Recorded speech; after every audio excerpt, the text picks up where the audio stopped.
What's happening, everybody? Welcome back to Redemption with Jaden. We've got a very special episode or video for you guys this week. As you can see, I'm joined by Rob Smith and Tyler Stevens. I was about to call you Tyler Hiatus. And I was like, wait, no.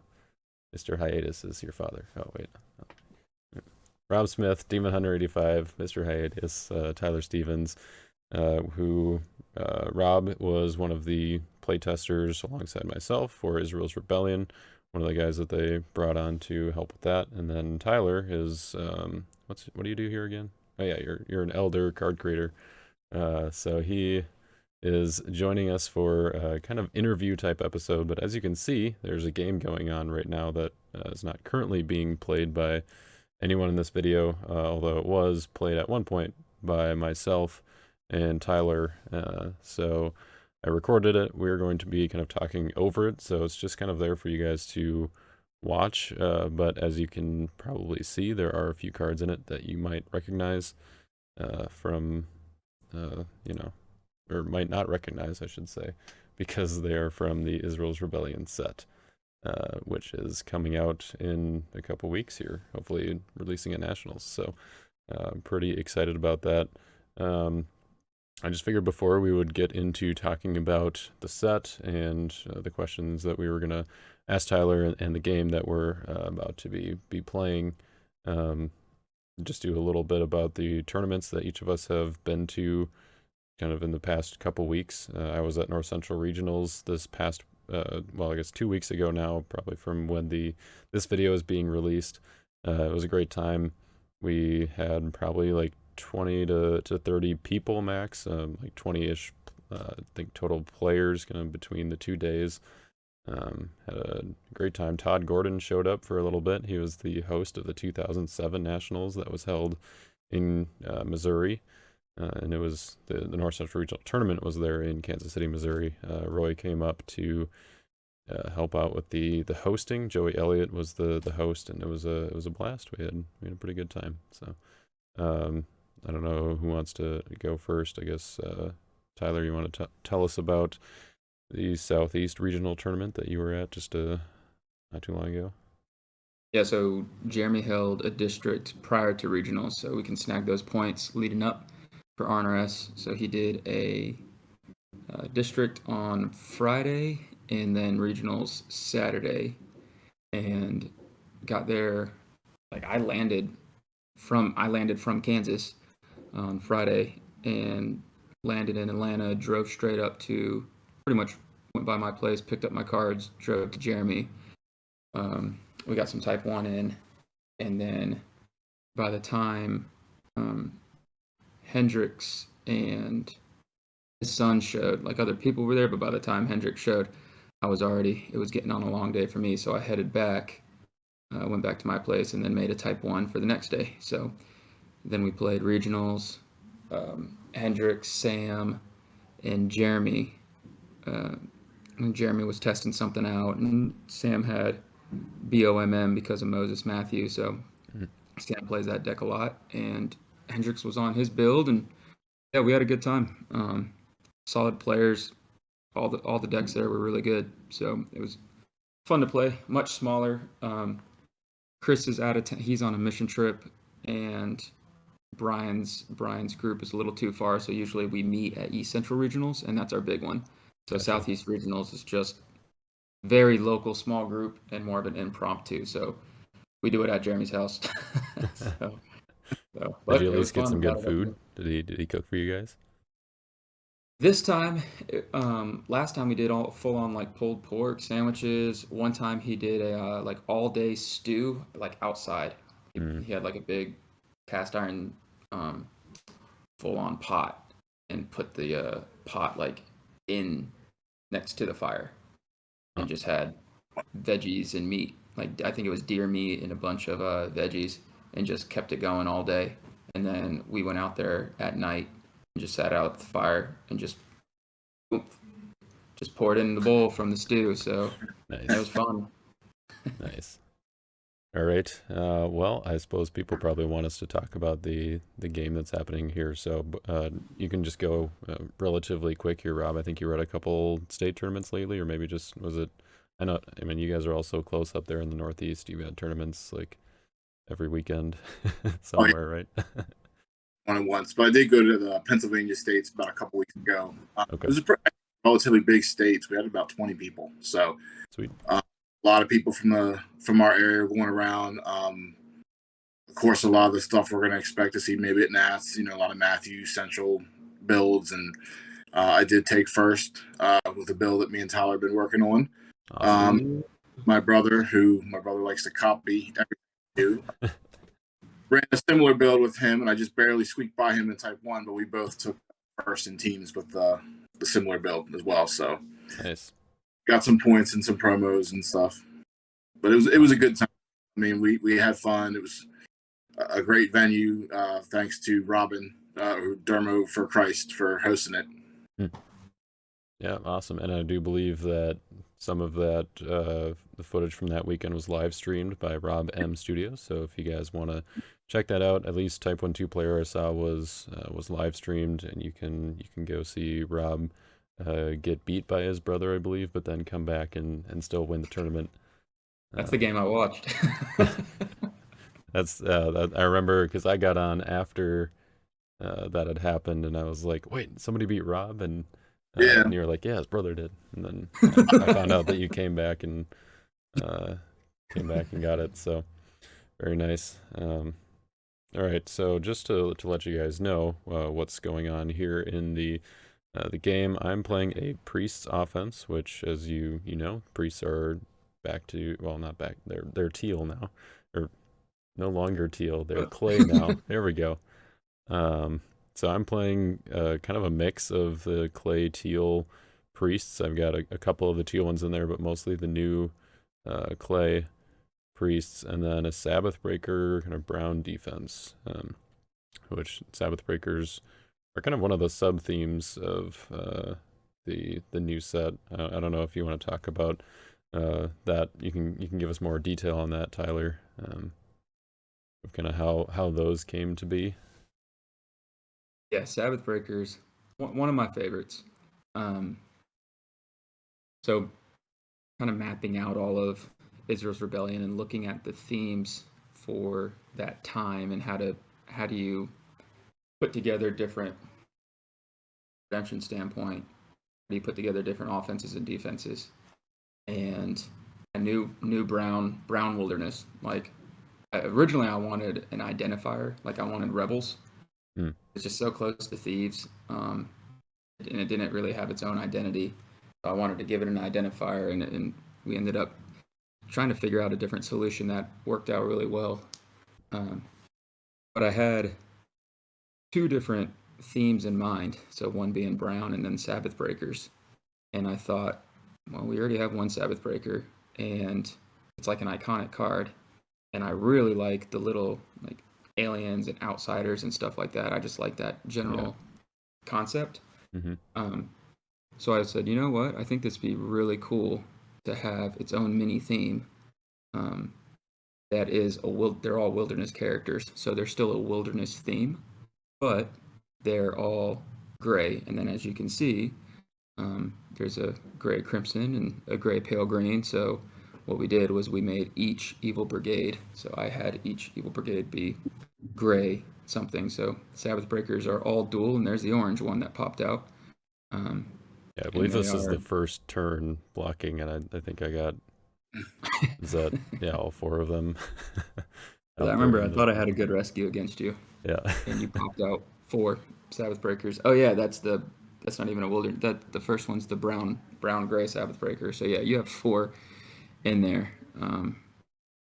So yeah, you get to play them as wilderness, or you get to play them with gray. So there's a lot. They're extremely flexible. Yeah. Sweet. And then, as you can, if you guys need to, obviously you've probably already been doing this by now, but you can pause the video as I'm hovering over cards so you can read it. We might talk about a few cards that have changed significantly since this playtest game, which was done back in March.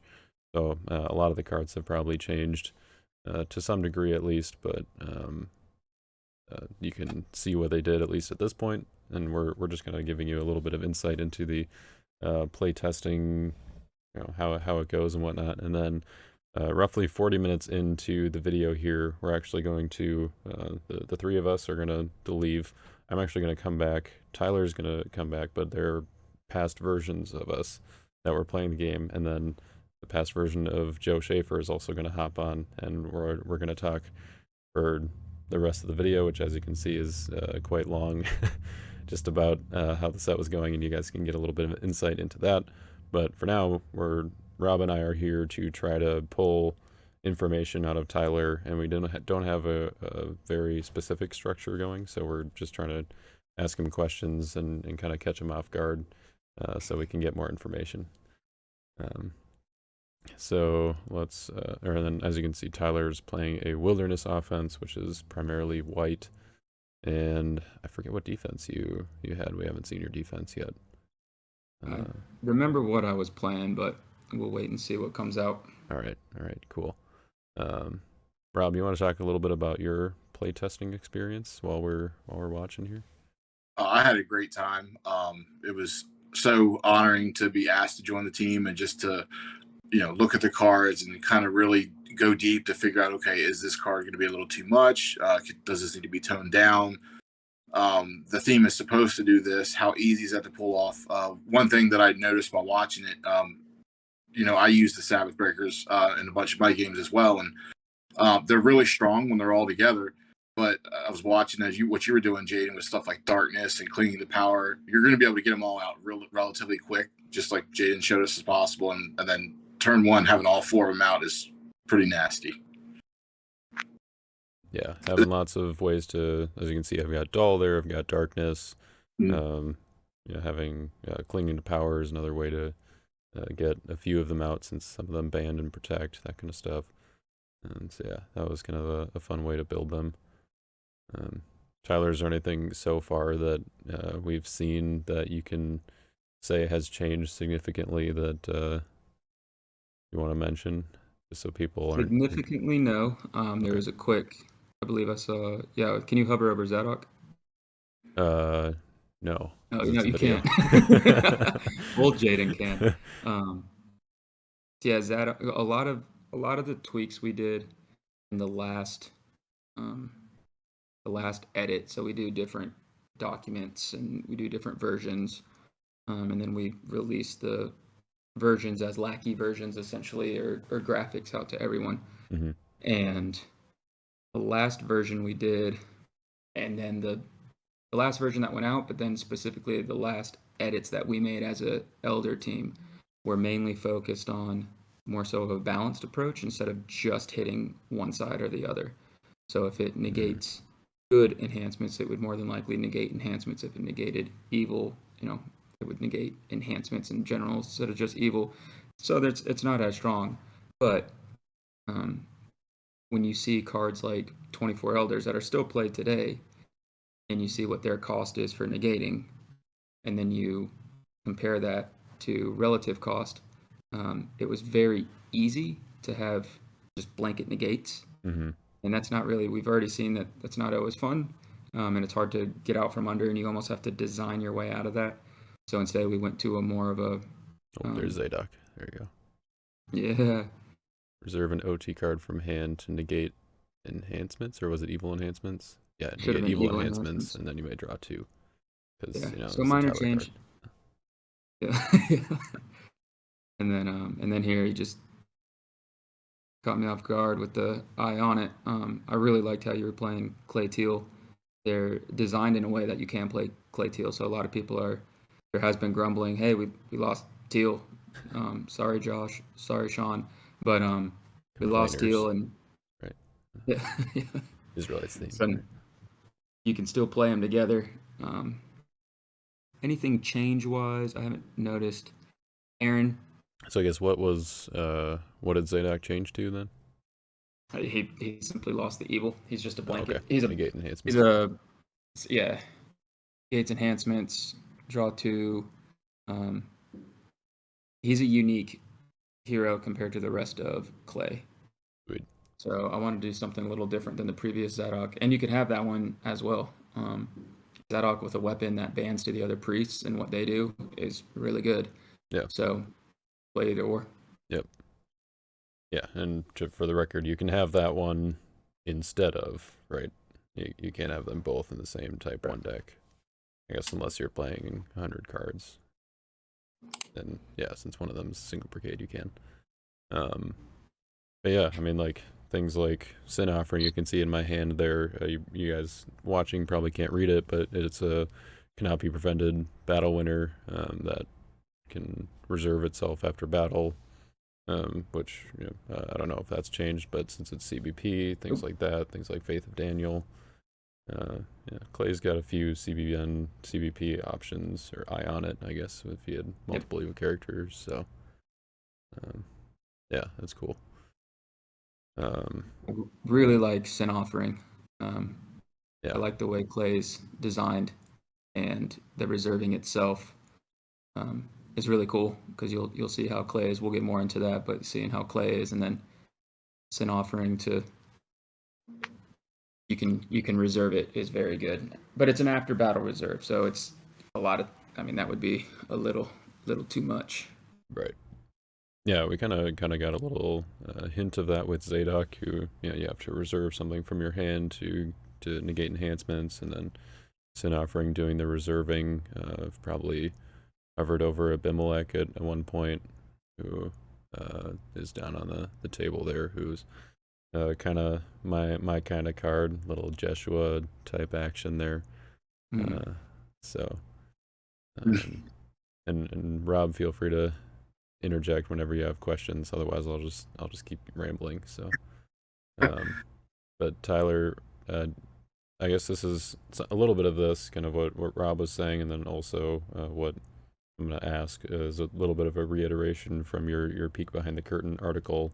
So if you guys haven't read those yet, they're on Land of Redemption. You can go get some information that Tyler put together of all the playtesters and people who are designing the set, kind of talking about their favorites, and there were a bunch of spoilers there.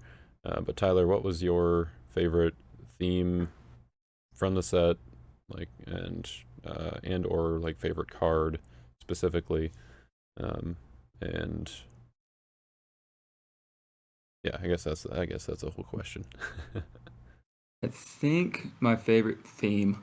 Well, I know my favorite theme. Favorite card's tough, but my favorite theme is Clay. The way that they're thematic and strong, and they have a throwback to what they used to do, but a new flavor, in all the tools you get. So you have access to Clay, you have access to Teal, you have, as you can see right there, Aaron's staff is brutal. There's so many fun ways to interact. So when I was designing Clay and how they should work, I really wanted to show, especially for this time frame. Now remember, this is specifically wilderness, so even though we incorporated other priests, because it's really difficult to have that many priests, especially we don't want just a bunch of generic names. And back then, this was the beginning. This was the tribe of Levi. This was Levitical priests, where they came from, Aaron being the first. So we really wanted to show all the priests, but then really hit it from the wilderness all the way through Samuel, which you'll see from Israel's deliverance. The starters go through Samuel, so I wanted to hit the whole time frame for this Israel block. But Clay being able to reserve its own cards, and depending on what you reserve, you get a benefit, is, I thought, thematic. Ahimelech reserving your own Clay card, giving you the draw one, and then you can just come right into battle, and they have a little bit better reserve access. Because you were losing your own stuff, you have to be able to recuperate, or else it's just not functionally, it's not designed well if you're not getting resources back. Yep. So they love to play from the reserve. They just go reserve their stuff, draw, come out, grab it from reserve. So you're gaining a benefit, and that was the big reason with Zadok getting that change, because it was almost a free benefit. I could just come out, I could negate evil enhancements, draw one because I just reserved to negate evil enhancements. So Ahimelech hits, I draw one, and then I could just band in and grab my stuff from the reserve. It really wasn't a cost to do anything. So it was really fun to design, and trying to pay homage to Teal, Rob, you messed around with clay a good bit. Oh yeah, I loved clay. I don't think it was my favorite theme. I think the Sons of Jacob was probably my favorite theme of all. But yeah, the clay is. As I was building, like when we opened up the playtesting to using any card, I was really shocked how easy it was to mix them with the teal. We know teal eventually go away, but at least once IR drops, you still will have a strong build mixing with them. Actually, my favorite card, as in the article, just went out there, which was Phineas. Um, his original version was just any Old Testaments enhancements or CBN. Probably a little too strong.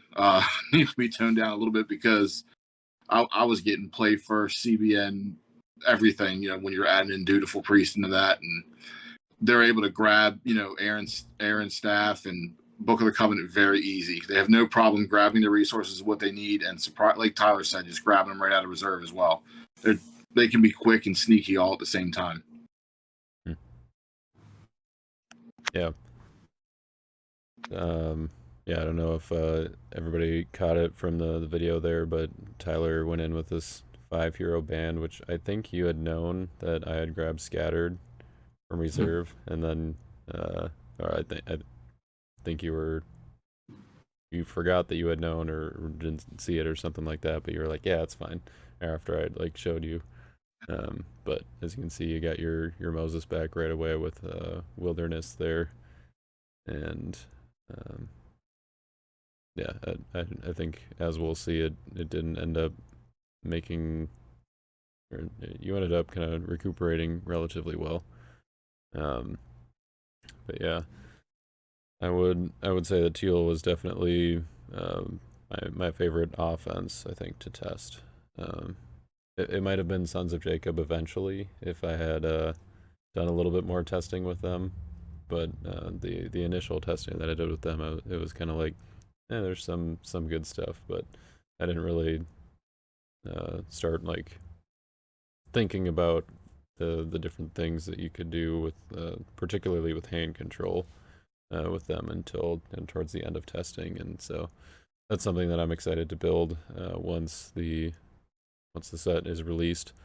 That'll probably be one of the first decks I build. So whoever wants to be the victim of hand control, you can get in touch and we'll play. Make a video there. I'll hit more on it in the article. I have one last article, and it's a full-on design approach and why did I do each theme the way it is. So I won't get too much into the Son of Jacob, but they have a very cool reasoning for why I gave their background and the thematic and kind of what they do. So, and how it all ties in, and from stats to theme to special abilities. So they're definitely a fan favorite. I could very easily have said they were my favorite to design as well. Before I wasn't sure if we were still going to do Meeks. So at first, when I designed this set, I had Sons of Jacob as doing their ability and flipping for their ability and maintaining the Patriarch Meek. We were gonna say, hey, there's just a lot of Meek. We've been doing Meek for a few years now. Like, let's take a break from Meek from a little bit. But yeah, that's fine. They're just gonna have their abilities normal then, and they're just gonna always be able to do their abilities. But I had to kind of cut back on their abilities because, at least with Meek, you have to work for it to do it again in some sort of regard. It's gotten easier over the last year, but you still gotta bounce, and we have bounce counters and everything coming out, and there's already a little bit. So I kind of went back a little bit, not to the drawing board with them, but to get them in a more functional spot without having to convert themselves. So they got a lot of good abilities that are rinse and repeat, but they are very much a fan favorite.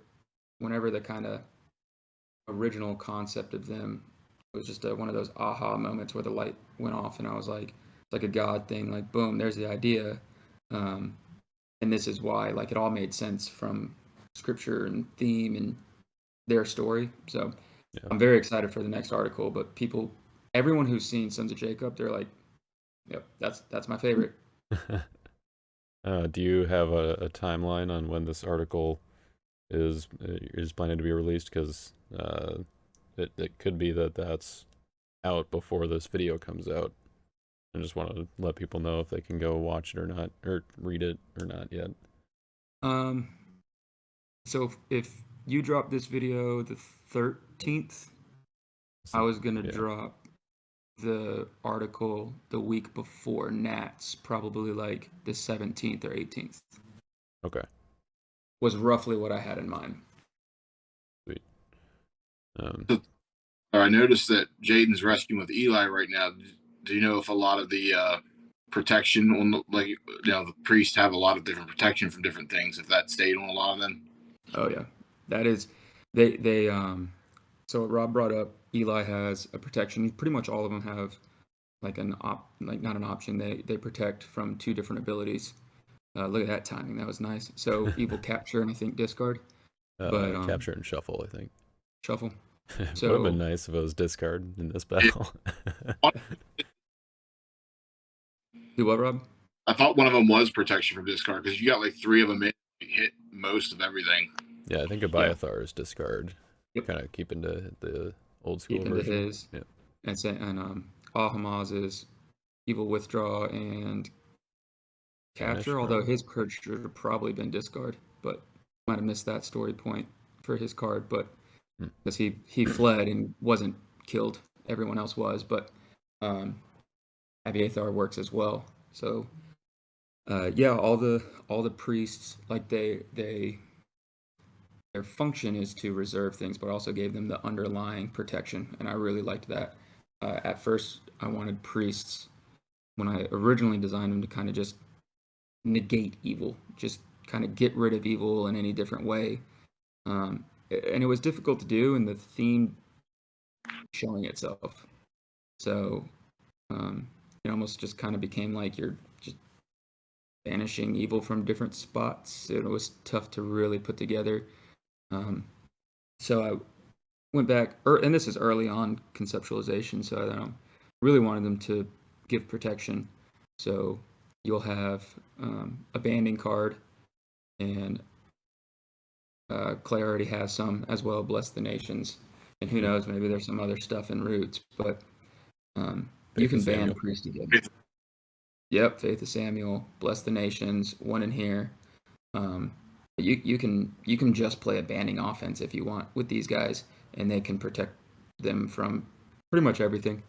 And then you can get all their abilities. So what you do is you can just band them in. My favorite was banding them in, reserving stuff to gain additional benefits, drawing off that reserving, and then having the other portion of the bands to where I could go back and grab stuff from reserve.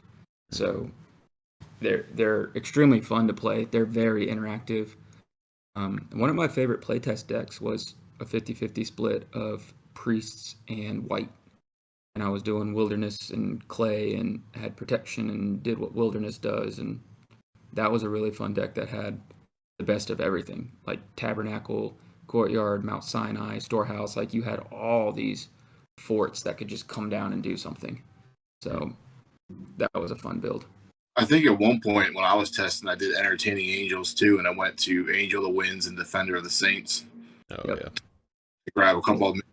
Angel of the Winds can go grab Captive Priest and then generate a soul and get another one. And have CBN protection with Defender. Yep. Yeah, there's so many. It was really cool to see the different builds from everyone. That was probably my most like gratifying moment, I guess, from playtesting, because this is my like it was me, Chris, and Gabe on Israel's Deliverance, and for Rebellion, like it was a lot of me coming up with the design, and then Chris and I sitting down, running over my abilities with him, and then he would work with me on scripture and stats and everything. But a lot of the ability wise, like Chris will go in and hit stats and scriptures and titles, and I'll go in and do the set design and theme wise. So this was like a first time where I just went in and learned a bunch, and Gabe would just help me along the whole way. And then we're like, "Hey, Marcus, can you fix the wording?" So very good, just balancing team. And then we would have Joe come on, and which is cool because you'll see Joe come on shortly, and you'll kind of see what Joe, just one of the great benefits of having Joe on team. You can just come in there and just, oh, I don't know, maybe I should do this. Well, have you thought about that? And then he'll kind of challenge some things and get some creative juices flowing, and that was really good to have. But seeing different decks and what people built was pretty awesome, because you design something to work a certain way, and like we've been playing long enough, we know all the cards in the game, but you forget all the interactions. So as you're sitting down and building, and then I'm sitting down and building, and someone else is sitting down and building, and it's like, oh well, here we all have the White Wilderness theme, but we're all trying to accomplish something different. Yeah, it's good. I noticed that we hovered over about a couple minutes ago now, maybe, or minute and a half. Maybe we were hovering over the famine losel, which I feel like is one that we should probably talk about. Maybe mention things that have changed on that one, because it is probably one of the most, maybe not necessarily most, but definitely one of the more significant cards being or coming out with this set, as it reads in this game, or at this point. It's basically like undesirables, where once it was rescued, it impacted your opponents, that they wouldn't, or there's something that they wouldn't be able to do. For undesirables, it's skipping their next battle phase. For famine, it's not drawing until the end of their next turn, I believe. Which that seemed to actually be more impactful on average than undesirables. There was a brief moment there if you wanted to go back and pause and read it. But has that changed since the testing? It has Unity. Okay. Yeah, you need it. That was one of the things that I think we kind of talked about towards the end of testing. That I think I remember the Unity being added to that. Is it Unity OT losels? Mhm. Okay. Yeah, and we discussed if that's even enough, because Right. when Jaden says the long impact is like, if I hit your hand, you can't recover. Right. Like, so at least with undesirables, hey, you get undies, you don't get a rescue next turn, you can still block. Mm-hmm. And you can be prepared to attack the next turn after that. With this one, you can. It's devastating. Who knows? Maybe we'll have the first banned card in IR. Yeah, I know. I mean, I know some of the other guys liked it or thought it was good. I know Jay was a fan of it. So I don't know. What did you think about it, Rob? Oh, I thought it was absolutely devastating. If it hit at that right moment, and I mean, that sometimes that not drawing, and it was anything. But I wanted to say, did we discuss whether the game rule of drawing 3 was omitted, or it even hit that as well? I believe It's it hit that. If by they hit, abilities they control. Oh, it is by So abilities? if rescued, restrict rescuer from drawing cards by abilities they control until the end of their next turn. so that you can still draw your 3 game rule. But when we were playing it and testing it, that you couldn't even do that. There was no draw, period. That was based on a lot of the feedback from Jaden. He brought up the red flag on this card a couple times, so we slapped the Unity, and then we even questioned if that was enough, because Unity OT Lost Souls isn't very restrictive, so kind of just helps you not use New Testament Lost Souls. It's kind of a, hey, if you're using this, you can't mix it with undesirables, and you don't get all the amazing GOC Lost Souls, but it's funny. It's like the complete opposite of Undefiled. So we put the Unity on there, wondered if that's enough, and then went into, okay, well, let's switch it up, and we gave it a strike through and fix that last portion to where you get the draw 3, and then that's it. Sure. Yeah. Okay. So yeah, it looks like when we were testing it at this point, it was just accept by their opponent's abilities. But yeah, now it's okay. Yeah, I didn't realize that change had been made to it, which I'm happy about. Yeah. It might maybe make it to where it doesn't get banned. Yeah. Yeah, I mean, it definitely, I think undesirables maybe could have gone this direction as well, but I haven't seen it much in competitive play just because it seems like a blend of OT and NT lost souls is still kind of the optimal move, but I think there are definitely play lines that people are using, like Star of Bethlehem, to activate star abilities that can play lost souls from decks, or Harvest Time. Just like ways that you can get this out of your deck as your opponent is rescuing, so that they have very minimal opportunities to negate it. Such a good play. So yeah, I think that's something that, I mean, this will kind of open that up a little bit further, which I do kind of like the idea of, like, lost souls that kind of punish you for rescuing them. So I think, and it's good to have some that are more powerful, because, like, I mean, we got Vindicated, but we don't see that being played, just because in general people want value off of their lost souls right away. So I think for something, or for a lost soul to have an effect if rescued, it does have to be fairly powerful in order to be playable. And we definitely that's all it does, but that's it. Yeah. You have to rescue it. It can't be negated. So We don't just like doing them. Go ahead, Rob. Do what? we just can't have an OT version imitate. Yeah. Yeah. Yeah, I mean, even the I NT like version to is be a lot. different with abilities too, and then give you a reason to maybe play OT Unity, and then break up, like Jaden was saying. It's a lot of OT NT mixes. This is strong, and I don't want to do a bunch of this if rescued. I like having simpler abilities if rescued, Mm-hmm. but having a good ability when they're drawn or put in play. So they have something that happens when they come into play, and then they have like a small ability when they're rescued. I Sure. do like that, but then you're looking at it, it comes into play, and then when it leaves, it also does something. So you got to make sure you're not doing a bunch there, multiple locations, and all Yeah. that. Mm-hmm. Yeah, makes sense. All right, here comes the Phineas, who Rob mentioned earlier. It's the CBN OT enhancements. That's still the same, right? I forgot if the No, he's just. We talked a lot about him, and it being all OT, and then having how easy it is to band to both a priest and a wilderness hero.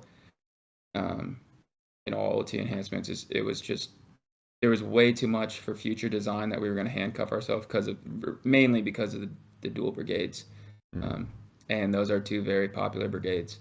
So we cut him back to just numbers enhancements. Okay. Yeah, that makes sense.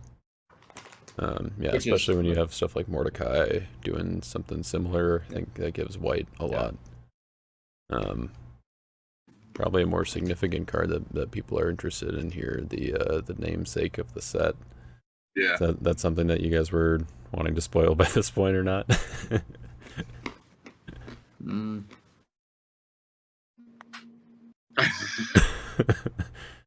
He paused there, Jaden. Sure. Chewing at just the right time. He's got a mouthful. Yeah. You're getting enough already. You guys will have to pause and see it if Tyler lets me keep that part in the video.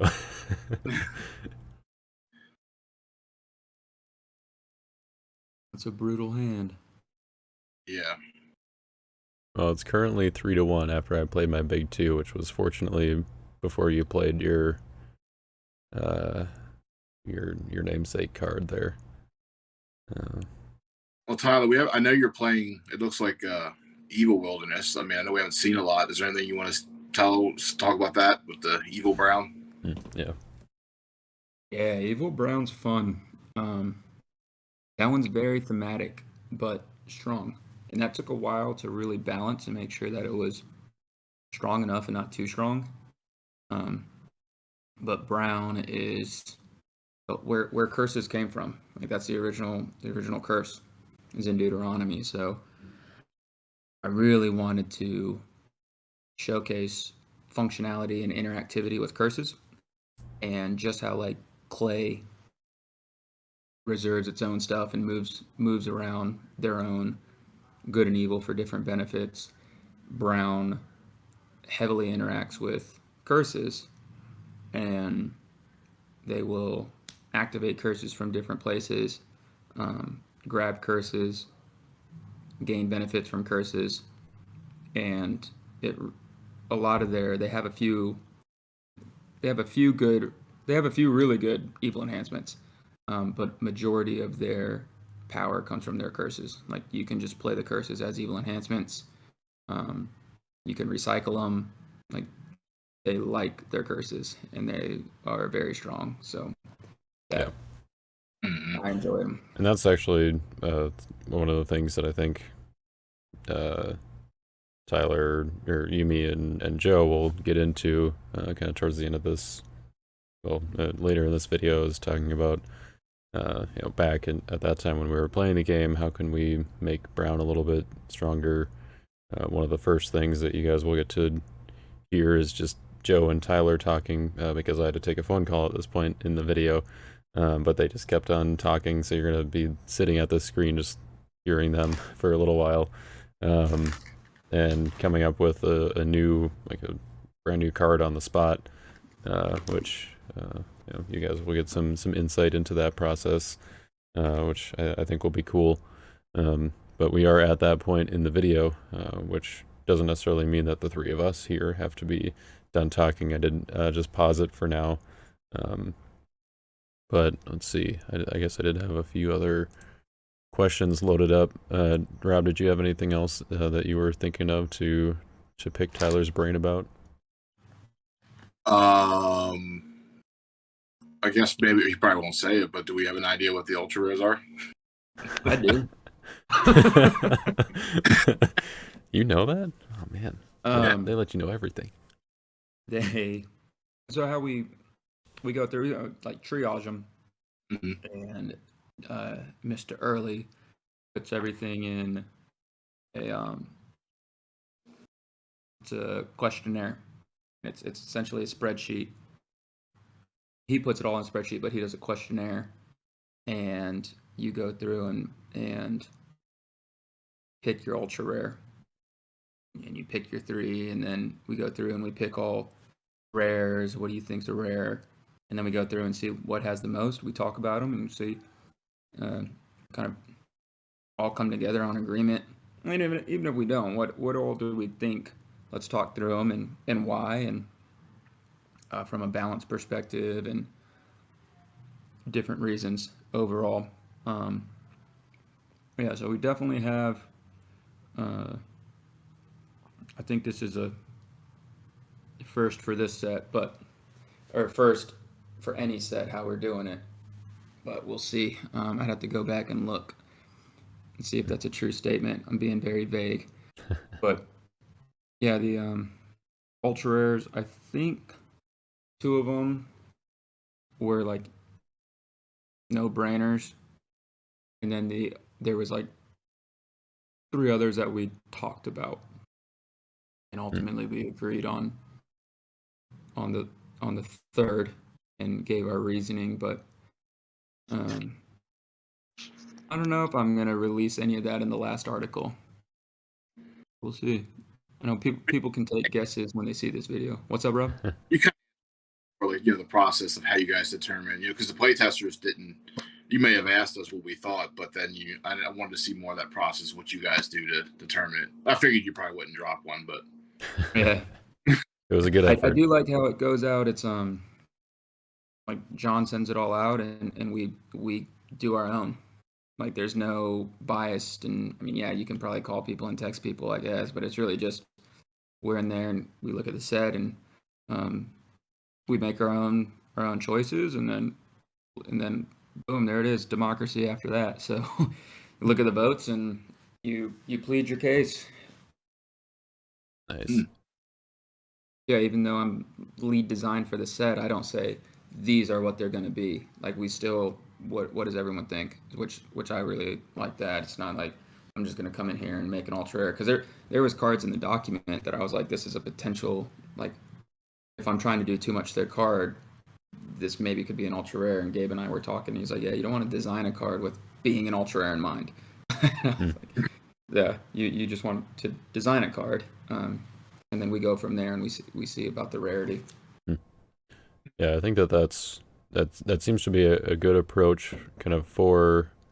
I mean, maybe just in general, but I think especially for Redemption specifically, where we, like our ultra rares, there's only 3 in the entire set, so they're very kind of far set apart. I mean, they are, literally ultra rare uh, compared to the other cards, and so designing cards with that in mind can lead to something being too powerful, but then, whereas going after the fact to it and kind of applying ultra rare to this other card, maybe making it a little bit better to give it, that extra push.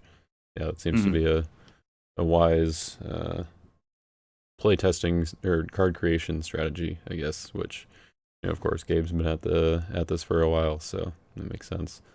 Yep. So I'm gonna kind of step back a little bit, just from like the very beginning, when like you and Chris were kind of bringing the just the ideas for the set. What were kind of like your overall goals for the set, as far as like the set specifically, or even just like for the game in general, where you're like, okay, these are some of the things that we're seeing in the game, and here's kind of what we want to address, or kind of begin to correct, or maybe even from like a phase 3 standpoint, like things that you wanted to introduce. You give some insight into those goals. Yeah. So phase 3 was the main focus. We want to get to a point that you sit down and you get to play Redemption. You get to play with your cards, and you don't just sit down and lose a game. And turns aren't necessarily 15 minutes a turn.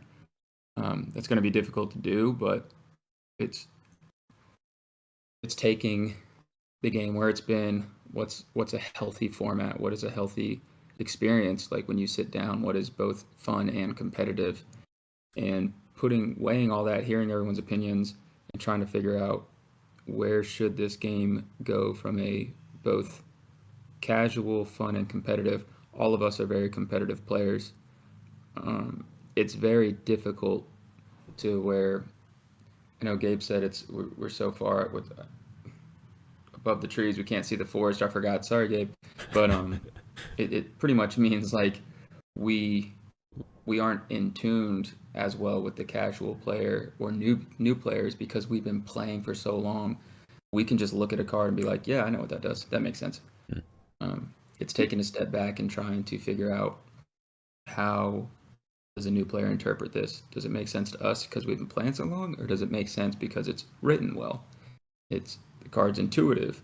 Mm-hmm. Maybe there shouldn't be so many options on there. Um, we did increase the font size, which doesn't sound like we went from 10 to 10 and a half, and doesn't sound like much, but man, we're losing abilities. No more Grapes of I'm hoping. Wrath type abilities. Yeah, yep. So 5 lines. You'll see Mount Sinai is five lines, and that is the max. That is with a 1 line scripture, and just me. I don't know. Maybe you could say morally, I don't like cutting scripture for abilities on cards, so I really had to weigh that. Like I want my card to work, but then the whole point is your ability should match the scripture and tell a story. Like I'm a storyteller. I love talking to people and telling stories. I've always been like that. And now I get to tell a story about the Bible through a game that I love. Like that's perfect. You're saying So I Tyler likes really to talk? Wow. You should make a YouTube channel or something. I should. You Well, should I you can should name call it it right. Tyler Talks. Need more subs. And so the biggest thing was trying to balance the new approach. We wanted simplicity. This was big for me, wanting simplicity that wasn't boring. Hmm. So many times you think if a card's simple, it's just not good, or it's just kind of like for new players. So it's you'll see in this set there's complex cards, but not as many. There's don't know what you say, there's advanced cards, and then there's a lot of just strong, simple cards. John just spoiled one, and I told him, I was like, hey, this isn't one of the like flashy cards. This is one of the, we want a good card that has a strong ability. And it's literally withdrawal of characters. You may draw 3, and that's kind of like a throwback to the original with a stronger version. Yep. And you can see Mount Sinai, that's extremely thematic and strong. And then you can see Water from the Rock, that was spoiled, that's simple. So we have different levels within this set for complexity and how advanced you are in the game. I guess I would just say that from a playtester perspective, like that's, I would think, or I would say that you guys achieved that really well, or like I've seen most of the cards, at least what they did, before kind of the final version, if they had changed, and it seemed to me that that was pretty much the case across the board. Like you've got mostly relatively simple abilities, or if they are more complicated, they're still pretty easy to understand. I forget who it was. Was it? I think it was Hendrix who said something about like there was this complicated card. He showed it to his wife who does not play. I was like, do you understand what this card would do? And I think, and I think he said that she was like, yeah, it seems pretty clear. Yep. So it's, yeah, I would say that that goal was met, unless you guys just changed everything. Oh, so that was probably the overlying, I guess you would say, underlying goal. The overall, what we were trying to achieve was simple and fun with different kind of levels, almost to where we wouldn't just release a set and the casual player loves it and the advanced player doesn't, which is very difficult to do. And then the next portion was balance. Really didn't like the whole one side board control. So kind of wanted to focus on, you were asking, was there a few things you wanted to focus on? Like Idol of Peor was one of the original cards I designed. I wanted to get rid of territory class characters CBP. And usually we don't put a lot of CBP on artifacts. Gabe and I were talking, and he was like, yeah, no, I think this is good. So we simplified it. It used to be more complex than it needed to be, but it's, I think it's discard this card to underdeck all territory class characters. And if you Sounds do, you right. may draw one or something. To draw one. Yeah, that's already been spoiled, right? Yeah. Okay. Yeah, I'll have that up there for people to see by now.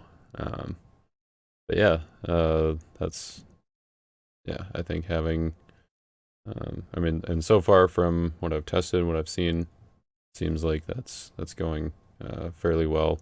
I don't know, Rob, from an advanced player's perspective, would you say that they missed anything on that, or is there anything that you're like, it's still way too complicated?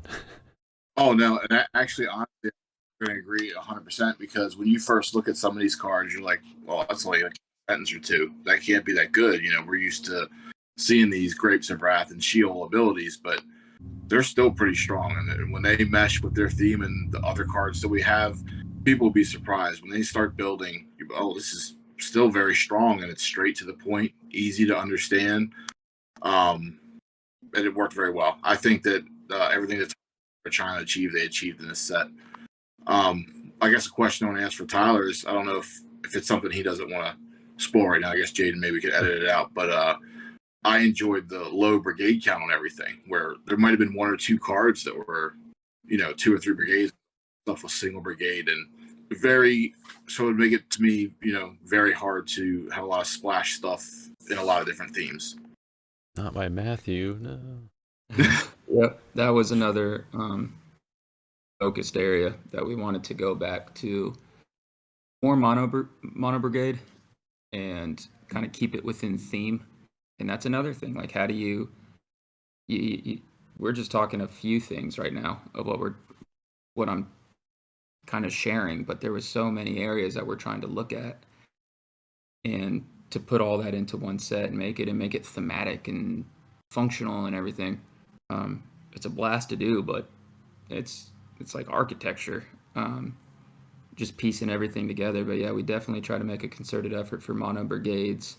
I won't always do that, but we're trying to. We don't want to just have the pendulum going like this and then we just flip it all the way to the side. I kind of want to bring it slowly, gradual here and there. I think dual brigades are fine. It's just what does the card do when it has 2 and maybe 3 brigades on it. So we need to make sure, and that takes repetition. Like, we need to keep each other accountable. Hey, does this card do too much? On the other side, type 2 is probably going to be crazy, but there's a lot of really good cards at our mono brigade that I could have 4 of. Are still So, still trying to get me. yeah, that's what I'm hearing, is that basically type 2 is going to start being the most fun category, if you didn't already think it was. I mean, I already think it is, but you should start playing now, so that once all this Israel's Rebellion stuff is available, then you can start getting into it. Then I think Joe Schaefer and I, which we were talking and we're about to talk, and we were talking about accessibility for type 2. And I think IR is, I mean, if people are, I still think they're overwhelmed when they see the board state, but from how expensive, like, it's a 129 card set and it's a lot of mono brigade. You can play what you want. Like, you don't need 4x of everything, but you can substitute. Like, sometimes you had these dual and tri brigades that you had to have 2 of and you had to have 1 of, and then you didn't have enough slots to fill. And I know we're going on a type 2 tangent, I'll wrap it up, but you had to have other cards. Those are always acceptable on my channel. So yeah, with IR, it's like, no, these cards are mono blue and they are very good. Blue might be too good because of Goshen, like a Patriarch in battle, and none of my stuff is going to get tossed now. All my stuff goes through Goshen. Sure. It's brutal. Yeah, but on the other hand, the defenses that we'll be seeing coming out of IR will, be sort of along those same lines, and people will be able to adapt, and I think there will be more options available, because I mean, even GOC had a lot of mono brigade enhancements, so like defenses aren't, like, I haven't seen Goshen be, or I guess I don't foresee Goshen being quite as impactful in the future as it is now. But definitely still a good card, because it definitely will still see play, I think, in those Patriarch stacks. I guess the last point was, like, GOC was so good. Those themes are amazing. It was almost like, I don't want to make anything stronger than that. So how do you not compete, but how do you make stuff that people are still excited about? And I think you do that through themes. Like, you really make something thematic, people like it. And when like what Rob was saying, when cards start coming out, and I can do a lot of the same, like what Sons of Jacob are doing, and I start getting them out, or my priests are out and I ban them into battle, and good luck, like, they're all protected. One of my personal goals was to where people could open up IR and they can start making decks. That's going to take months to really crack into it, and they can make decks and be competitive with the current meta, and that the meta opens up to where you don't have to just play one of 2 or 3 defenses, and there's not just a few offenses. Like, you can sit down and you can play anything from IR and be competitive at a high level, and you can sit down with IR and be competitive and have a great time with casual players. I'm excited to try it all out, and I think it'll be pretty fun to try out those new themes, especially things that needed a boost, like the mill theme, which I talked about being my favorite defense or just my favorite theme overall in the set to play test. Rob and I played a couple of games at least where I was using my mill deck, and that's actually the one of those games was what we were trying to get for this video is what you guys were going to be watching.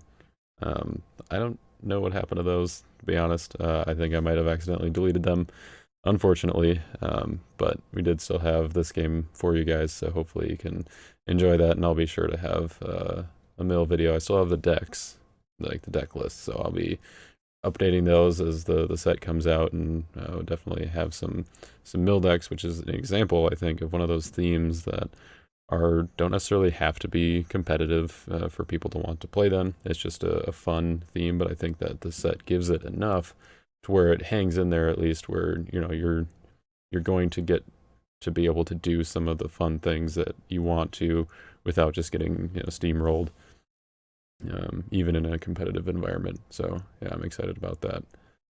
Isn't James? Did you hit like 5 of my dominance and we added up? I think so, yeah. And that wasn't like targeted mill, it was just random. Yeah. I think I milled like 20 some cards or something like that in one of them. So yeah, maybe it will be competitive. I don't know. Yeah, that's a tough one to balance, because you'll have some games where it's just really not effective, and then other games where you discarded half their deck. Yep. And I think that's what people like about it. Yep. Yeah. So that, and I think we need a mill. Like, I think a card game needs mill to be something in the, even if it's not in the meta, just to where it's a deck. People like to play that. That is a popular theme. We definitely brought it back with a vengeance, but you don't even need to. When I was talking about Joe and I talked about this a lot. He has a great idea for mill. I wish he told it to me earlier. It was kind of towards the end of playtesting. Not Joe. I know. Sorry, Joe. But whenever we were talking about it, either way, you're saying that, do we want this to be too strong, or it almost seemed too weak.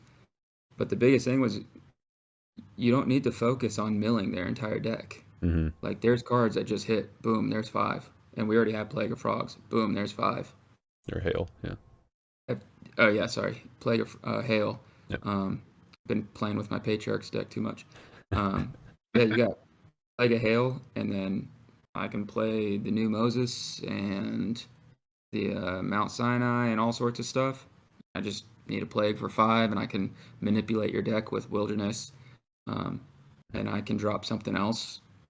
I mean, we have Murderous Command, the Dominant, and ID, and that was my favorite play, was having a few Warriors out, and then getting a battle extension, or just playing it prior to having 4 or 5 Warriors out, play Murderous Command and go to Egyptian Army from reserve, kill a hero in your territory, and add to battle. Yep. I mean, you have cards that are just, there's 5, there's 5, there's 5. I don't need to focus on mill. Yeah. I'm getting other benefits, and I'm taking out 15 cards of your deck with just 3. Yep. I know Jonathan Gomez is probably getting antsy at this point. He's ready to try it out. Very dedicated mill player, kind of definitely a competitive mill player too. Like he brings out the best in it.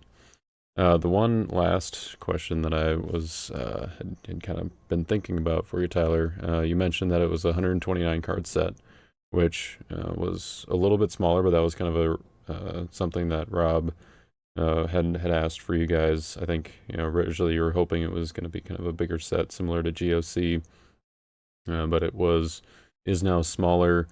And you can, in answering this, you could talk about some of the future plans if you want to, or to whatever degree you want. But if the set was like a GOC size, so I guess like twice as big as it is now, were there some themes that you would have added? Would you have just made the same themes bigger? Are these like what are those themes that you would have added, and or like are they things that are just kind of pushed down the line a little bit? You talk about kind of the dialing back process. So for the record, we were not going to do another GOC size. That is brutal. That was just me hoping, I guess. Yeah. Now from like me personally, a design approach, like 129 is a good number for a set. I almost feel like I want 150 to play with. But 129, because the way the printing works, so 129 is the right number there. Yep. But we cut an entire, and it's Chris loves this theme, and me from talking and telling stories. I also loved it from the showing the story, but it was the tribe of Israel leaders. So each tribe of Israel, from the sons of Jacob, each had a leader, and they were never printed before. They're weird names, but there was 12 warrior leaders, and it was really cool. I didn't think the functionality was there. We probably would have changed them early in testing, but what they were, just who they were and what they represented, was really, really cool. Is that like the But Caleb and Joshua group?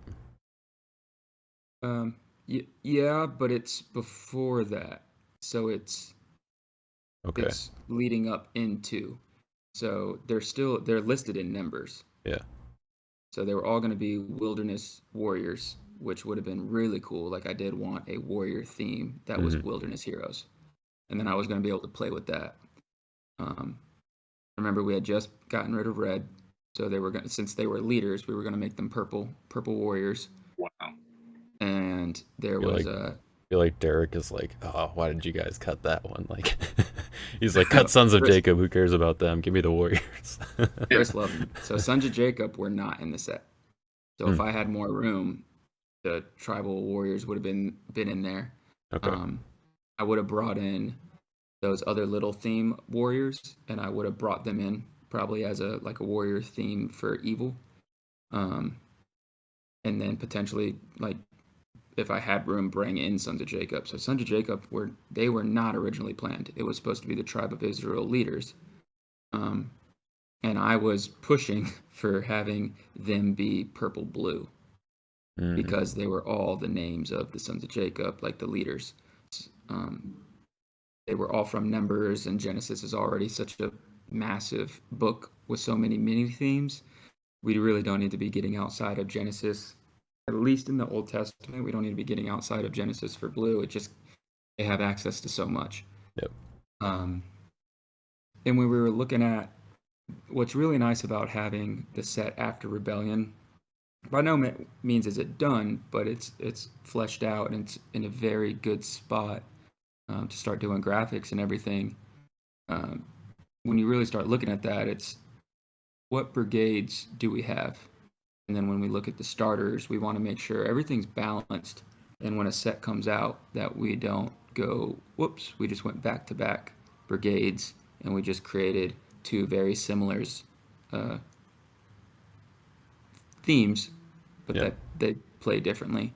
So it broke my heart to take them out because the set was only 129, but for the health of the overall block, the Israel block, we took out the warriors, and Chris wants to bring them in for something. He wants them in. I said, absolutely. I mean, that's 12 people that are awesome that we don't have in the game. And we took them out, and we brought in the Sons of Jacob. So that was the first huge swap to IR. So Sons of Jacob were never originally. And then I said, you know what? And we're never going to be able to hit them again. Or I'm not never. We're not going to be able to hit them again anytime soon from what I have planned. This is a perfect time to bring them all in. And it makes sense because the tribes of Israel, like where the story of Israel came from, started all with Jacob, whose name is Israel, and his son, and 12 tribes leading from the wilderness into the promised land. So telling the story, it made perfect sense.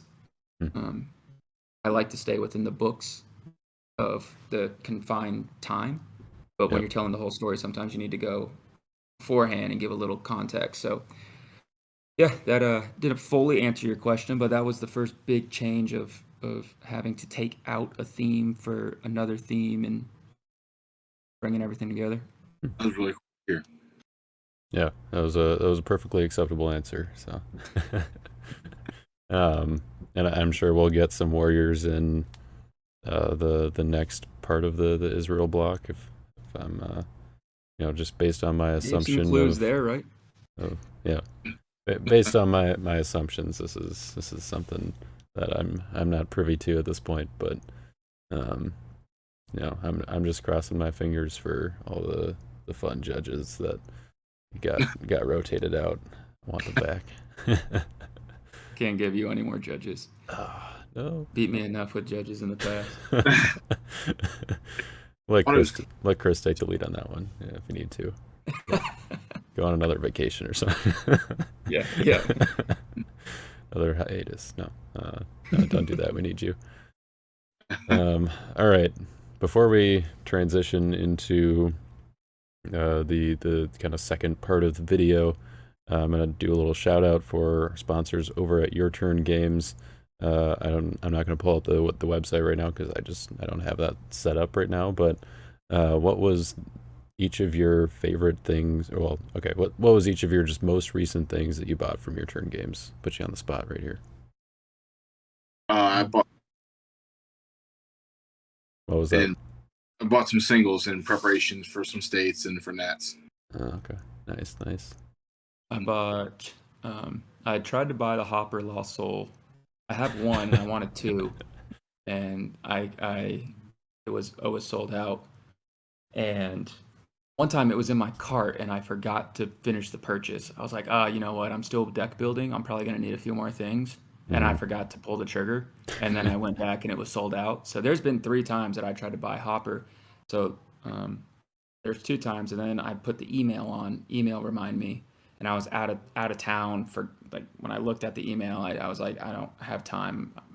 Very busy days when I travel, and I forgot about it.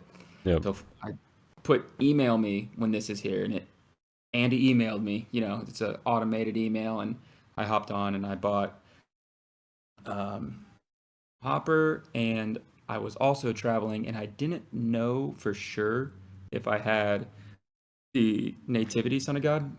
Oh, yeah, So just in case I bought it, it's nice to have um, an extra of. So for sure. I bought Nativity, Lost Soul, and Hopper, and that was last week. And then the week before, I think I bought Thorns, a Resurrection Revealer, and some High Priest Plot because I wanted 4x of them for my Soul High type 2. Oh I yeah. mean, they're just so good in that. So Yep. yeah, I rounded out my 4x of stuff because I'm a crazy type 2 player. I had the last 2 orders I had. Nice. Yeah, that was one of the first things I did when I think High Priest Plot and then Teaching in Parables. They were one of the first cards after I guess those were both in phase 1 of GOC. I think I got them like pretty much right away from Andy. I was like, I need these for type 2. Like there's no way I'm not Yeah. gonna play them. And then you guys went forward with the 1 territory class per turn limit, and now I'm a little on the edge about including 4 of a territory class enhancement, but I don't know. Those 2 might still be worth it, I think. Yeah, those Yeah. 2 for Mhm. sure. I mean, High Priest Plot. Oh yeah. That's brutal. Yeah, I can't go also wrong sent there. a spoiler video. I actually went on. I was going through my cards and did not own a 3 Visitors or Faith of Abraham. So this There you isn't. Dang. Awesome. All right. Well, if you guys need any singles like these guys, you're getting ready for tournaments. You just go to Your Turn Games. You can get some singles. You can do some pre-orders for the set that we've been talking about for this whole video. You can get the complete set. You can just get the boxes if you like cracking packs like I do. And they also have some complete contender decks, which after hopefully it won't be too long after Israel's Rebellion comes out that we'll I'll be helping Andy and Derek get those rolling with some new contender decks with Israel's Rebellion cards in them, which I'm sure will be pretty sweet. So yeah, I think with that, unless you guys got anything else, we can let these guys get to the rest of the video. I don't have anything else. All right, let's do it. Thank you, Rob and Tyler, for hopping on and joining me for this. And thanks, Tyler, for all of your insight. Hopefully, you all enjoyed that. And I don't really want to say like I'll catch you next time because you're about to see me again. So it's feels kind of weird for you probably, but it's not for me. So we'll catch you all next time. Are we done? We're released?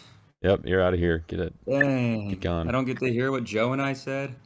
I mean, if you want to, we can hang out and watch it. But Oh, you're good. It's getting late. This will be cool for people to see or hear, yep, because this is literally wanted not just Brown to get a little extra oomph, but something also a little cool. And I think Joe comes on here because Jade and I were chilling in Discord, and he didn't know Jaden was gone, and so Joe just popped in. Um, well, and at first he didn't we even know I was talking because he was just talking over me and I guess oh had me yeah, muted.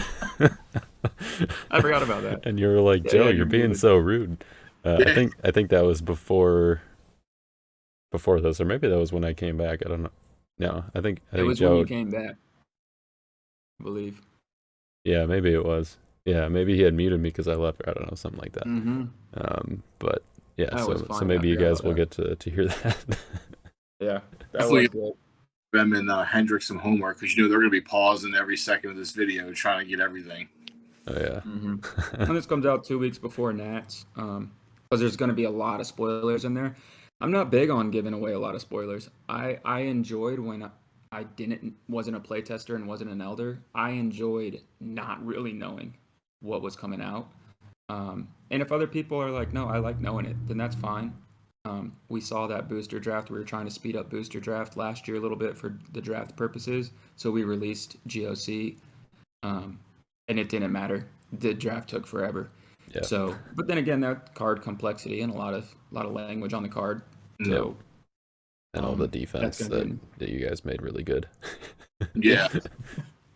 Yeah.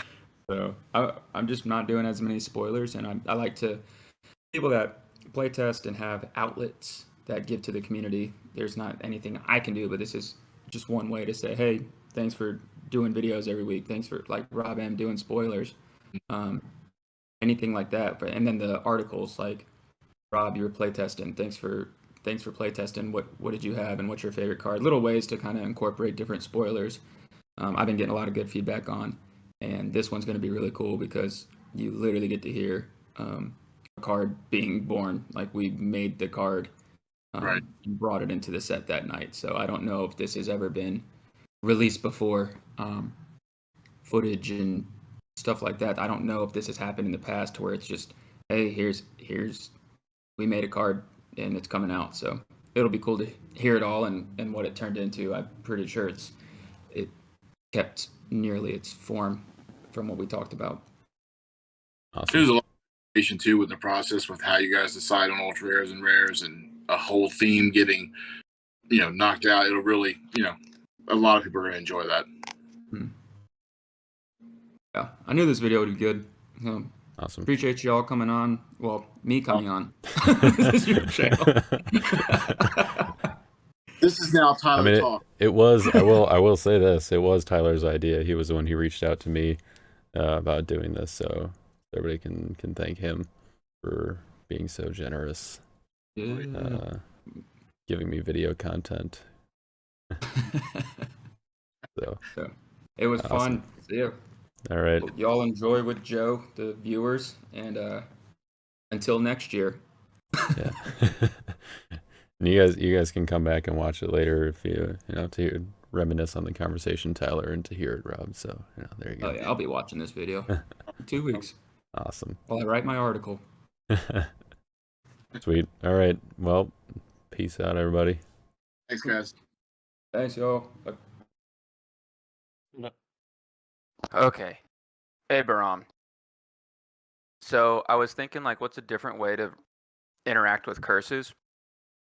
Okay. And curses, they like to reserve themselves, but some of them do. Like, some of them you do use it as an enhancement, you discard it, or it is discarded after use.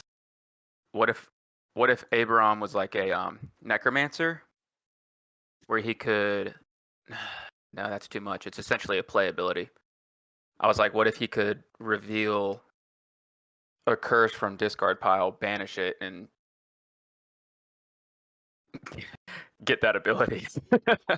But That would be incredible. unless the opponent had an out, like opponent may do this, and if they don't, then I get to do this. I mean, that's the Man. only way I can see it working, because it's really cool, and it's conditional on a curse being in your discard pile. Not a big deal, but that means you're not getting this first turn crazy block.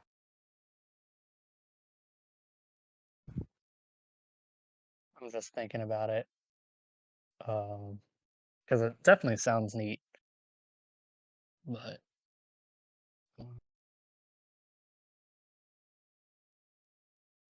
We do have a little additional time to play test.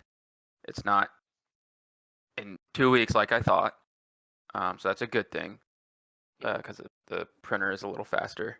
So I wouldn't make any sort of major changes and not play test, because I feel like we're trying to give Brown 2 strong abilities just so they're usable. Because Brown had a meek defense for LOC, and then GOC came out.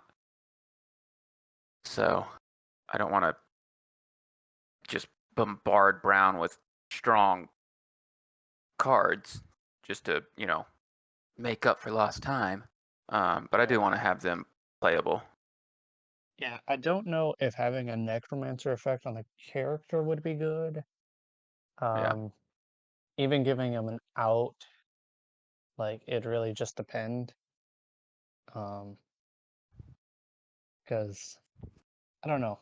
What if it I'm was an iffy on it. out and he got to play? He got to play. If they had an out and he gets to banish a curse from reserve afterward, like he gets to play a curse from reserve and then you banish it afterwards, after battle, so they can have SI. It's essentially a playability Say for. that one more time for me. Let's just say opponent may discard a opponent. Opponent may discard a good card in territory. Let's just say that. Okay. And then we'll put, if they do not, you may play a Deuteronomy curse from discard pile. Which that's giving a. What if it's just you may play a Deuteronomy curse? It's interesting. I would say from discard pile, but now you're getting a recursion and a playability. Yeah, I feel like the opponent would probably just choose to discard a good card in territory, especially since they have control of it. Yeah, Um, I agree. This is literally just an example. I don't know what should go there instead, but I agree with you. So it needs to be something. like, I'm wondering if it should just be like a way to recur curses, like maybe it like underdecks a curse, or if something happens, you could, you know, play it but like banish it after battle or something. We have a reserve and OT Brown curse from discard pile. Oh, we do then. Yeah. Um,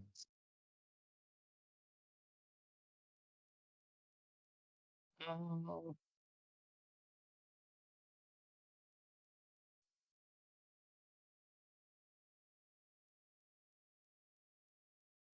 yeah, I mean, I don't necessarily dislike the idea. I just don't know what the like trigger on it should be, Yeah. or And we like don't what need to the give a play. optional thing. Even just taking a curse from discard if we don't want it to be a play ability, like ability to recur curses would be pretty good. Yeah, straight to hand. Yeah.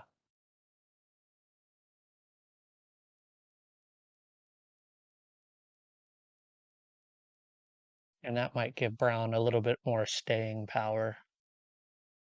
Ugh, I just hate getting rid of Rain Becomes Dust and it coming back. I know. It'd be great. Yeah. Throw in the Legacy Rare Balin too, so you just get it back that way as well. Yep. Yep. I don't know if anyone's going to be playing Legacy Rare Balaam after this guy. I highly doubt it, but You may reserve your curse to protect this card from heroes. Like, that's yeah. good. It's just, I mean, I if would, nothing else, like I think the simplest change to him is probably just making it to where like if you have an OT curse active, protect this card from heroes. That'd be like the simple version. if you haven't what? If you have an OT curse active, protect this card from heroes. So the issue right now, like, that's fine. The issue that I'm having with Abraham is I want to reserve my curses. Like, I'm constantly activating a curse and reserving a curse. I don't necessarily always have one active. If I do, it's Rain Becomes Dust and the opponent blows it up as soon as I can. What are you So reserving a curse with besides Abaram? the curses themselves like to reserve. Let's see. You may reserve this card to underdeck a hero. You may reserve this card to reserve a hero. And then Rain Well, I'm talking Becomes. about the artifact side. Yeah, Okay, so those are the artifact there's sides. madness. Deserving Scorn. Rain Becomes Dust reserves all cards in battles for that reason, so you can use it as an enhancement and then use it as a curse. Yeah. Let's see. Set contains So ISR. it looks like there's two, because Go into Captivity discards itself, Yeah, there used to be 3. Deserving Scorn, just There's only Deserving 6. Scorn, and Madness. Yeah, go into captivity used to reserve itself. Oh, what if you could like do something with a curse in reserve? Like, what if you just like discard a curse from reserve to Well, like protect or something? that's what I was getting at. Is I'm having an issue with having the curse being active because protecting them from heroes and then getting to banned is really good. But for some reason, it's not good. And the issue isn't because the special ability isn't good, it's because the conditions not met. So essentially it's just a 7/9 bander. I'd rather this So say what if it was like discard. what if it was like you may banish a curse from reserve to protect this card from heroes? Well, then we don't have our turn 1 block again. What if we could discard a curse from deck or hand or reserve? Like, you can just discard a curse and you get to protect them from heroes. That's interesting. Too much? He just always meets his condition. Well, it's not really that. It's more so like discarding one from uh, hand. I don't know if that's enough because then you're just trading a resource for a protectability, which at that Yeah. point, like, that just kind of feels moot. Yep. Um, if it's able to get from like deck or something, then maybe. But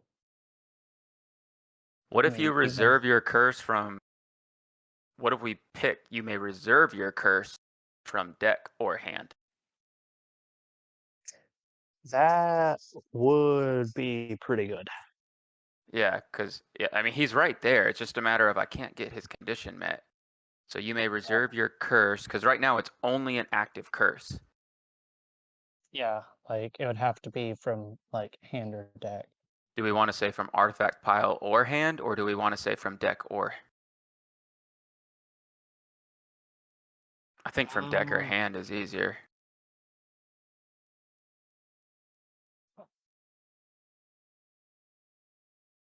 yeah. I mean, you're gaining protection from heroes. It is negatable. It's preventable. He Yeah, bans. He's gonna give up initiative, and I you're mean, losing a resource. it's definitely worth trying out. So, Yeah. All right. Let me put my justification. Difficult for me to meet the condition as curses. and is it bad that I want like a brown evil character that like on block, if opponent used a search ability, you could activate a curse from deck? Oh, I say that one more time. So just the evil character blocks, and it's like if opponent has used a search ability this turn, you may activate a curse from deck. Oh, me likey. Like, it is brutal, but because it can be a potential like play first, but it is dependent on the opponent Yeah. searching. And Yeah. then like my immediate thought is like Broken Covenant for drawing, but at the same point you can try to win a battle with go into captivity or what, Flying Scroll probably.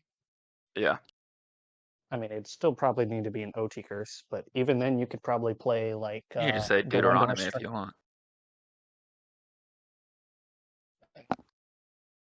Deuteronomy would be going to captivity. Let me look at curses. Oh, that's like 9 curses. Because there's 6 DEUT. Type contains curse. Reference Deuteronomy. And then, oh, no wonder. I was like, why is there 29? And then legality. There's I 14. couldn't do Broken Covenant if you do that one. Couldn't do It's Hebrews broken and Jeremiah. Yeah. I want to make Broken Covenant playable again.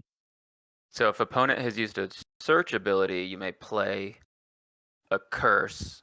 I would just say you may play a Deuteronomy curse. I don't think. Oh, well, if you do play, then you have to play it in battle. I was thinking about just like activating it on the artifact pile. So if its opponent has used a search ability, you may activate An OT curse.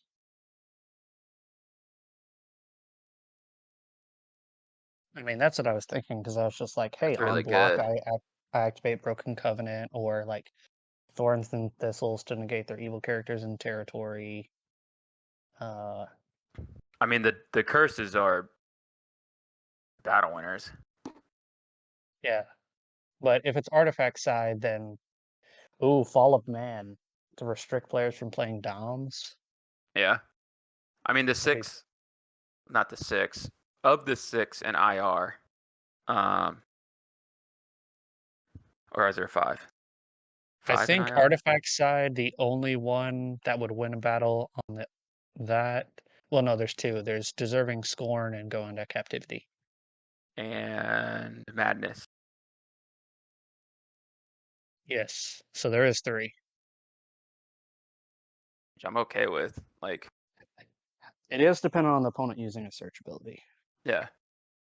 Is that too much? There's not a lot. I mean, they're gonna use a search ability, and boom, I get the whatchamacallit. I get the activation, but right now I can already activate. There's ways to activate. Is that Yeah. gone? As long as you can't activate it from reserve, then I think it's fine. Otherwise, you just do the loops with Deserving Scorn or Madness, which that Yeah. would probably be a little oppressive. And Brown is just playing really slow right now. And if they want to activate Rain Becomes Dust, and then they want to punish you if you search, that does help them. Like, it does give you options, even something like No Salvation, like just making your OT curses CBP and potentially taking one from reserve later in the game. Like, that's not bad. Yeah.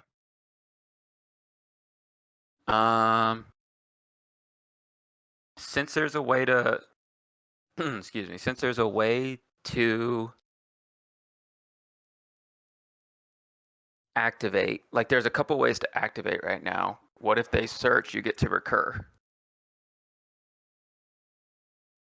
It's or we can do something like a herdsman where if they search, you get to recur. If they draw, you get to whatever. It could be interesting. Now who's it go on? I think it'd probably be like, instead of a direct recur, it'd probably be like reserve a curse from discard.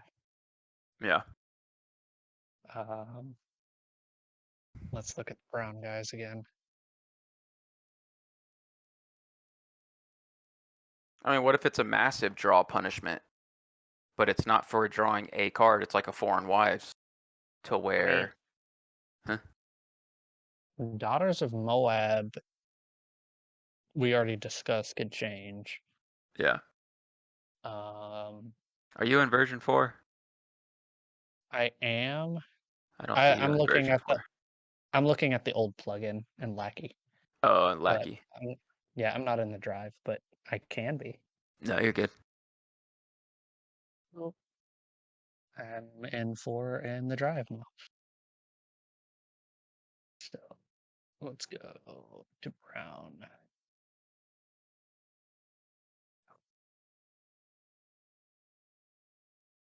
So Rebellious Israelites is good. Flora, we talked about the numbers. Zimri. It's fine. That's one way to get back something from the discard pile. Dathan is great. Play Congregation's probably good. I assume it's good. Yeah, I'm still having trouble with that one too sometimes, but maybe I'm just not dedicating enough to my curses. Like, you definitely want an OT curse active for that effect. Yeah, Or to band him in after playing a curse. Maybe there's a curse that could band. That'd be interesting. that would be interesting. That way you could just negate a good brigade and band him in, and then after reserve that curse that you played in battle. That'd be pretty sweet. I want to be yeah. opposed to an add to battle curse. Don't we already have one? With oh no. It's not add We oh, have is it add Unknown to battle? Nation. Yeah, Yeah, I was Unknown about to say. Nation. Never mind. Wicked Community is fun. Wandering Israelites is good. So, like, straight brown characters, I feel like they're probably at a good spot, unless we just wanted to change Abraham. I like maybe Daughters of Moab changing. The issue But with Daughters of Moab is they're not even wilderness. yeah, that's fair. Uh, Unless we want Daughters of Moab to become a wilderness evil character that's brown. It's not hard to find. do we need more gray in the set? Like, is there enough gray? Yeah, there's 4 priests and all your Sabbath breakers. Okay. And There's I mean, I 7 think if brown evil characters that are just wilderness brown plus Blood Avenger.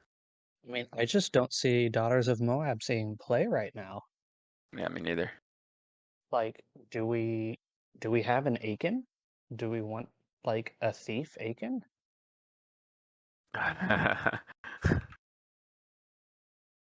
Like Aiken is in multicolor. Joshua though. Okay, you're right.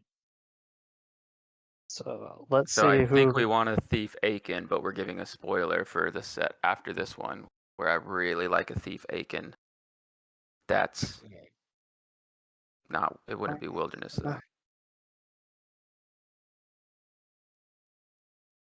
Let's see.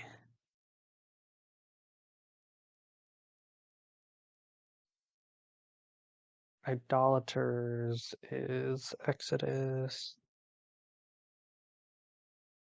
I'm just looking through some of the older brown stuff. See what we got. Right now, Idolaters does fit. Is numbers part of our thing? Yeah. And planers could get a reprint. What, yeah, Complainers could. Numbers 11-1. Enchanter. Enchanter's in Deuteronomy. I don't know if they're, let me check if they're, So that'd be Wilderness. pale green and brown, Yeah, I and we're assume. changing a multi for multi. It would be. And it would add a magician, which I kind of like that. So this is talking about just the portion of the Levites in Deuteronomy.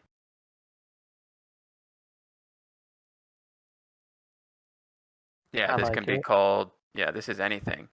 It's anyone There shall not be found among you anyone who makes his son or his daughter pass through the fire, one who uses divination, a soothsayer, one who interprets omens, or a sorcerer.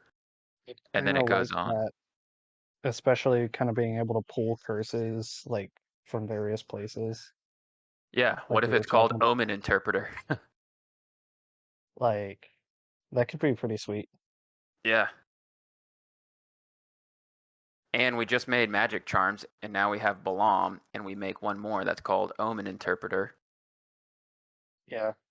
Or like interpreter of ill omen, something like that. Yep. Like, there's definitely a good name we could come up with there. Oh, there's plenty. I'm putting this for now, and we will find a very cool name. And I like adding another magician. Like, that just feels good. Adding another pale green character, I kind of It's like. it's also Wilderness Yeah. and Magician and Pale That, Green Brown. yeah, I like that. That I like that a lot. That alone is cool. And we already have a gray pale green, but I don't think we have or not gray. Yeah, gray pale green, but we don't really have a brown pale green, Yeah. which I like that. It helps kind of tie in some of the brigades for draft purposes too. Mm-hmm. Let's see. We can get the verse here. Go here. Whoops. Oh, it does that. Something tells me John will already approve. Yeah. Oh, and it can be gotten with wandering Israelites. Yep. That's kind of gross.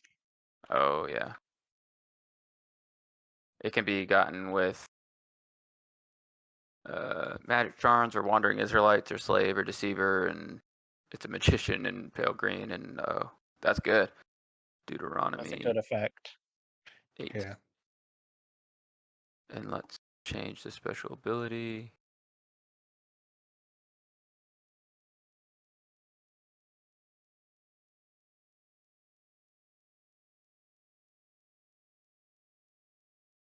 All right, what do we want the ability to be? I'm trying to think about what we were talking about. We were wanting it to activate a curse on an artifact pile. Is that right? And then it was just figuring out like reserve. I mean, we have Like, one character that already activates a curse from reserve. so I'm trying to remember what I was talking about because kind of how we got on this was like me talking about wanting to activate Broken Covenant or the other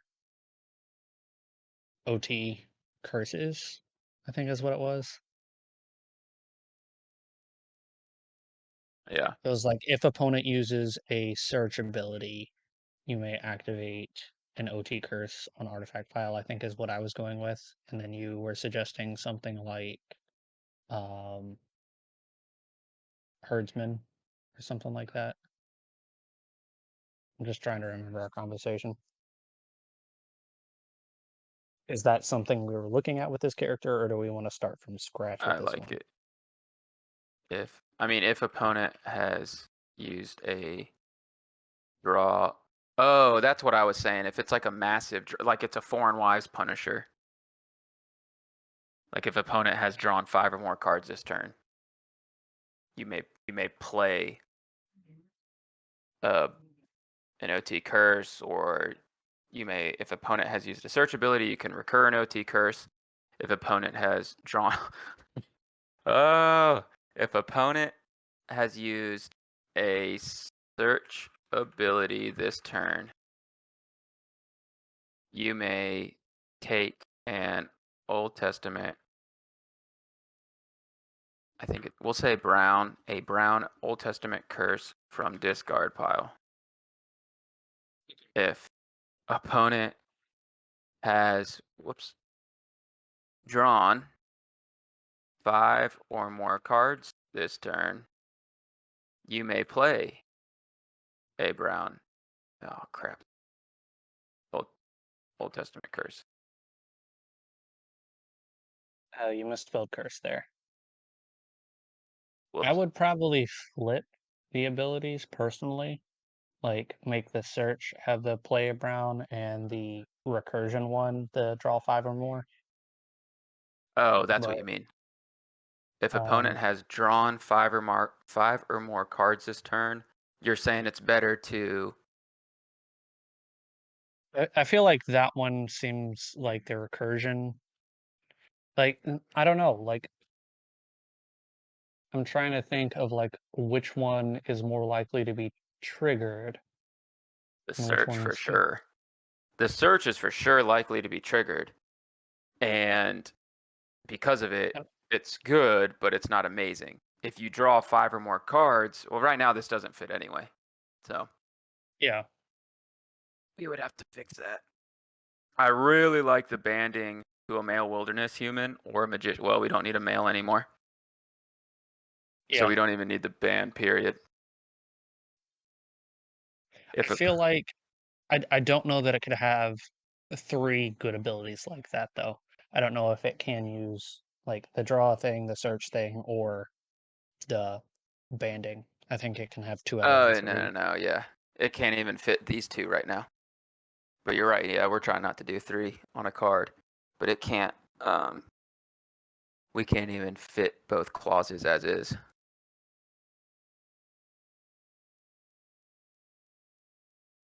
And the artwork would be the Enchanter artwork from TXP. Not this guy. Shift 5. Let me think here. If opponent has drawn. So the recursion thing, I'm wondering if I like it. The recursion thing probably can't fit. Or we lose the playability. If we lose the playability, which we're trying to limit and make them conditional, which this is, if we think the playability is really good, we can keep it. If we want, this card can band to a wilderness human or a magician, and then we take off one of the stipulations. So the way I'm looking at it is I think the playability is more exciting, but I do like the recursion thing you're talking about. I'm just not sure how much recursion we currently have. We have 1 in this set. Or is it 2? I think it's 2. So let me go to Lackey file.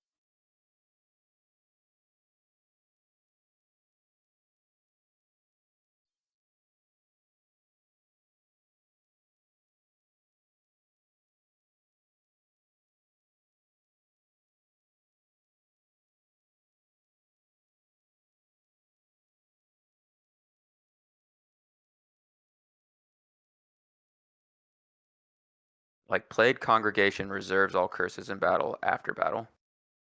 Okay. Zimri, that we just swapped the numbers on, is a 2/10.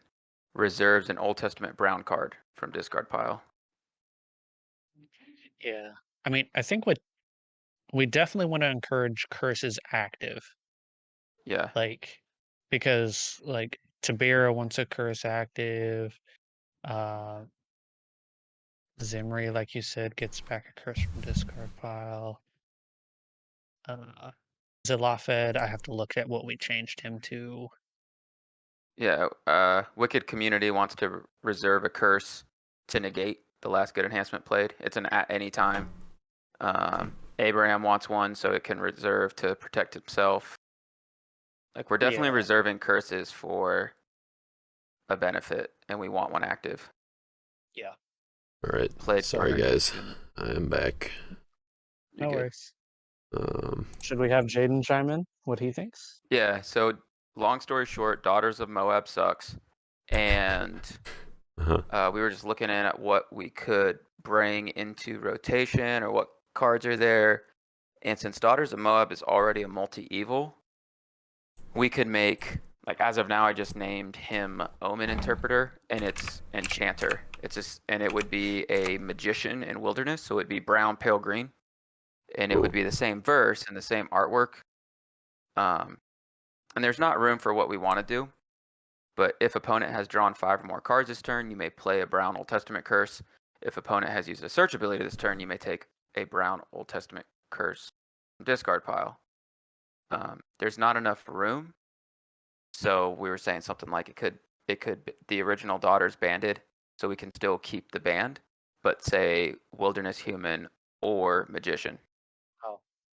I think, like we were talking about, since we want the curses active, it might be worth it to change the play a brown OT curse to activate a brown OT curse or something like that. Okay, That it's way, I, I'm not sure, activate. like it's Okay. a huge deal, but Shoot me the ability one more time that you were thinking. I will send it to you. All right, Make that I guess easier. you can just read it. this is just spitballing. So, I sent it to you on 'cause, disc. like Tyler was talking about getting another way to recur curses, and I was like, hey, it might be cool to have like a conditional way to activate a curse on block, Okay. and it kind So of morphed into this. it's the Foreign Wives condition, activate brown OT curse. And then if opponents use search ability, you can take a brown OT curse from discard pile. That's cool. What if, as a like magician theme, it lets you activate a brown OT curse on this card? Or is that something we want to not do? Yeah, we're trying to limit how much activations, like how many cards can have something active on them, or else Sure. I love it. It's part of why we did magic charms that way. Yeah. Yeah. It could just be like for one round, like a Coruscant style. I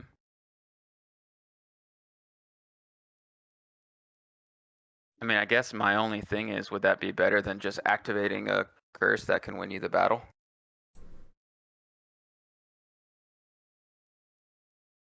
Um, Like, it's nice you can have an additional curse up, but then what do we act? I mean, are you adding an identifier to a card to hold a curse for one turn, or would it be built into the special ability? how's it going to be built into the special ability? Like you could activate a brown OT curse here. But yeah, I suppose with the brown curses, like normally they're like winning you the battle, or that's kind of the they're doing something to themselves. Yeah. Like the curse does something to itself. I guess I guess activating it in your artifact pile wouldn't make a huge difference at that point, other than it would deactivate your other artifact, which isn't a big deal. Yeah. No, especially when you're getting a battle winner out of it. The issue is it's activating a brown OT curse. That means you need a brown OT. The reason why Dathan is good is because he activates it from reserve. Right. Make your CBI so you can activate Covenant with Death in Classic. What if we combine these? If opponent has drawn 5 or more cards this turn, you may activate a brown Old Testament curse from discard pile. Yeah, it could work. And kind of like shoehorn it to does being a lose a lot of reserve evil potency, character. though. Maybe like from hand or discard pile. I don't know. I know, that's what I was thinking. I What were just you want saying, to Joe? it does nerf the ability a bit. But I don't know. Or Like, how about this? I just want to activate Broken Covenant, Yeah. but there are definitely worse things you can do than Broken Covenant, like the battle winning things. But I mean, I like the idea of being able to activate like Fall of Man on a block potentially, or So, Broken Covenant, what things like about that. giving it kind of a magician feel, where the opponent has drawn 5 or more cards this turn, you can look at the top X cards of deck and either take an enhancement or activate a curse. Okay, so I And just Okay. put if opponent has drawn 5 or more cards, I'll change this to what you were saying. Opponent has drawn 5 or more cards this turn. You may activate a brown OT curse or take a brown OT curse from reserve, may ban to a magician.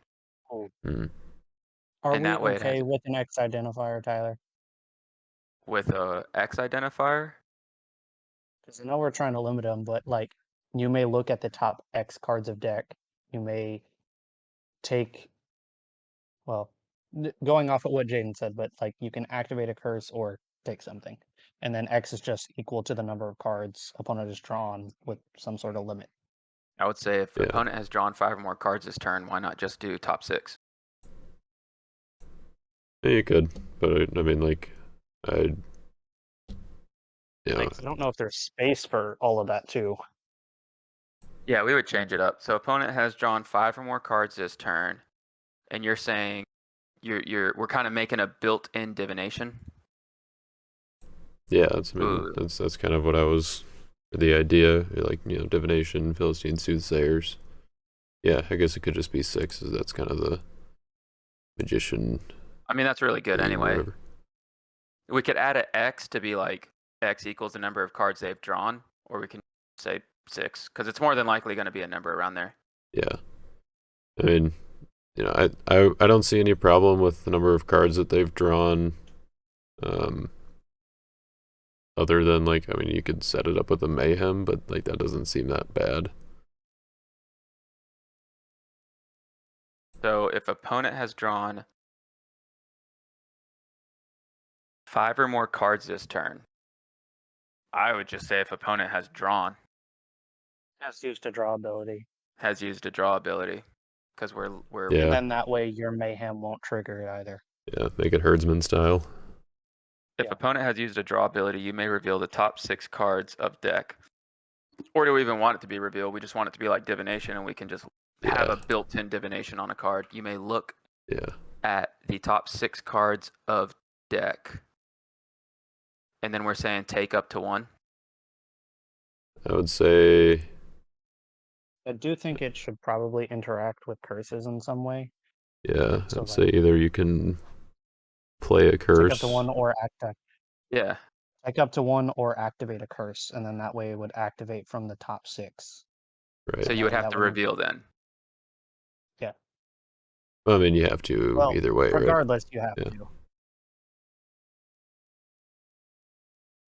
Like, I don't think you have to. You may reveal. I think you can just look at the top, and then if you take the card by game rule, you have to reveal what it is. And if you're activating an artifact, you have to show that it's an artifact, regardless. Yeah. That's all we're saying there. So look still works. Although reveal shorter.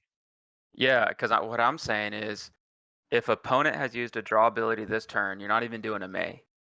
It's reveal the top 6 cards of deck. Because why would you not want to do that? Because if you're Sure. blocking with him when they draw, you're already deciding to do it. Yeah. And then it's I think it'd be take up to one or activate an OT curse. yeah, yep. Because at first I had underdeck the rest, and then I was gonna have ban to a magician, may ban to a magician, and now if you draw, I'm immediately setting up my Egyptian magician. But this is a built-in divination. It's really cool. Opponent has used a draw ability this turn. Reveal the top 6 cards of deck. Take up to 1, or play Activate. or activate. I'm sorry. Yeah. Activate a revealed curse. I don't know if you have to say reveal curse. That's a Marcus question. It might just have to be like You, because I think it's still tied to what comes before the colon. So I think it might just be activate a I think you're right. OT curse. Take up to 1 or activate a curse. And then by game rule, the rest would go back in the same order, back to the top. So it's not like setting up a whole lot. Yeah. Should it be curse or OT curse? I don't know that I really care, but OT curse. Boys, we still got room. They banned to a magician. I'm just saying. There's room. Get that Egyptian that to magicians. Let's Balaam? go. Yep, that's what I'm saying. Like, we just made a card that sucked. Very good. So I just sent you the ability, Jaden, because Joe can see it. Always use the draw ability this turn. Reveal the top 6 cards of deck. Take up to 1 evil card or activate an OT curse. Maybe into a magician. Magician, Wilderness, Brown, Pale Green. Oh man, if your opponent used a draw ability, use this guy, go find your Balaam in your top 6, then ban to Balaam. I like it. Yeah, I still do kind of wish it was X instead of 6, but I understand if you guys don't want to do that. Like, I mean, I like the idea of an identifier. I like X too. It just you're adding an identifier, and sometimes the opponent, and we're look in the future now, and we're going to be doing a draw 2, and your draw X is going to have a limit 3. So right now we're thinking X because they're going to draw a bunch. We're going to eliminate the Matthews, and the X's are going to have a limit 3 on them. So if we have a draw X, we're actually watering down the reveal eventually. What's the reference again? The reference is Deuteronomy 18:10. I'm just making sure this is talking about Israelites, so that it's wilderness. Oh yeah. It's about the portion for the Levites. So they're talking about the Levites saying if any of your daughters or sons do this, like they can't, essentially. Yeah, I believe you're right, which would make it perfect for wilderness and like really good against like good priests too. Yeah. This guy's freaking sweet. Yep, and this is definitely referring to Israelites because it's saying when you come into the land that the Lord your God is giving you. Boom. Nice. The daughters of Moab wasn't Hey, wilderness. this verse can be used multiple times. It mentions a sorcerer, a charmer, a medium, a necromancer, one who inquires Yes. of the dead. Yep. I could have done a better job with like a mini magician theme here. But it was wilderness. It was whatchamacallit, Sabbath breakers, and I wanted to use Egyptians. But this totally could have been like take out one. Like what do you take out? Because then they're all going to be pale green, you know. Yeah. I mean, I'd love the change, especially since like we're sort of like boosting up magic charms too, and kind of pushing people to look at magicians potentially. Yeah. So I like it. Post this. Neat. I'm guessing you just copied this ability from what you had typed up, and if for just nitpicky, but for space considerations, I guess it should be maybe into a magician. I think you just put magician. I don't know if that makes it too long or if that's still. Nope. Okay. No, you're correct. It's a magician. Maybe and 2 magician isn't correct. Unless we're gonna just have an evil character named magician. It was because it was tied to Maybantu, a wilderness human, or yeah, it still should have been a magician. So I just didn't put it in there.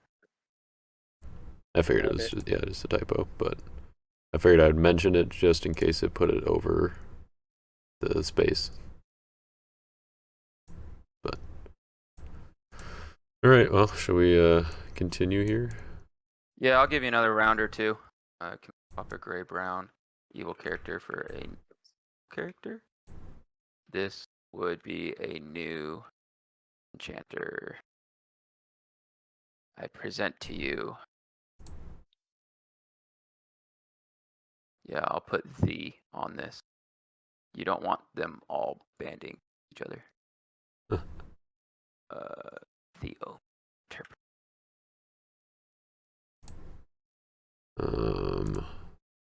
Let's see. I think. Oh yeah, you just blocked and shuffled away all the lost souls, so I think it's your turn.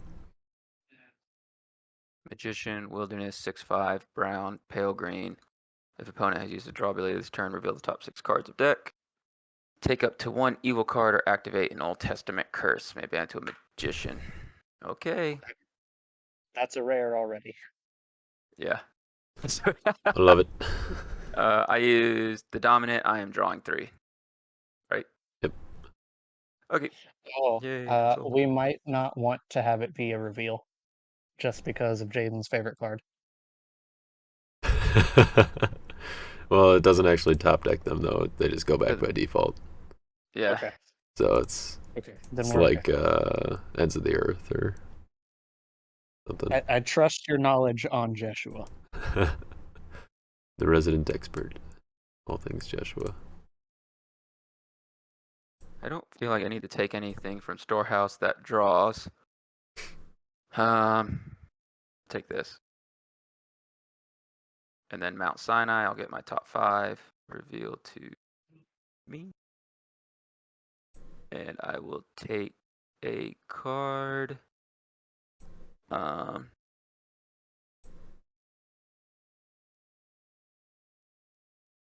guess the question is, will Game it A good be card. behind the Omen Interpreter?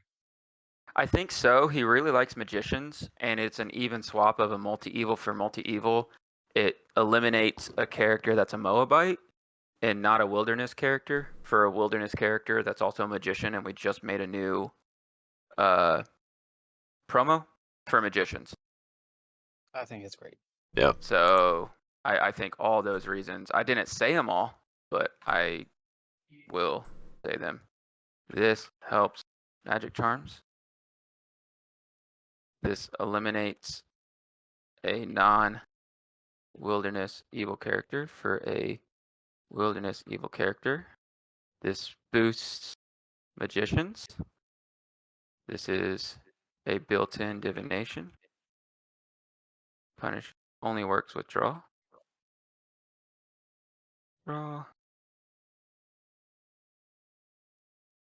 Ties in Magicians with Wilderness, which I think is cool.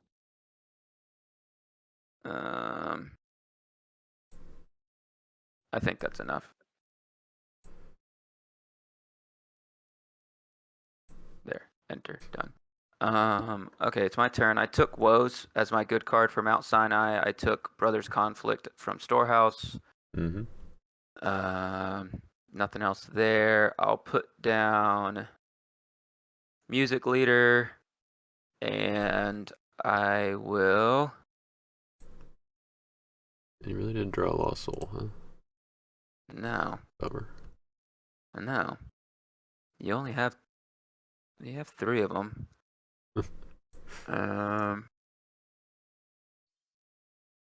Apparently, I need a Shipwreck in this deck to take out some Storehouse silliness. Yeah. I do know one's on top of my deck, so I'm going to go ahead and go in with Moses and search.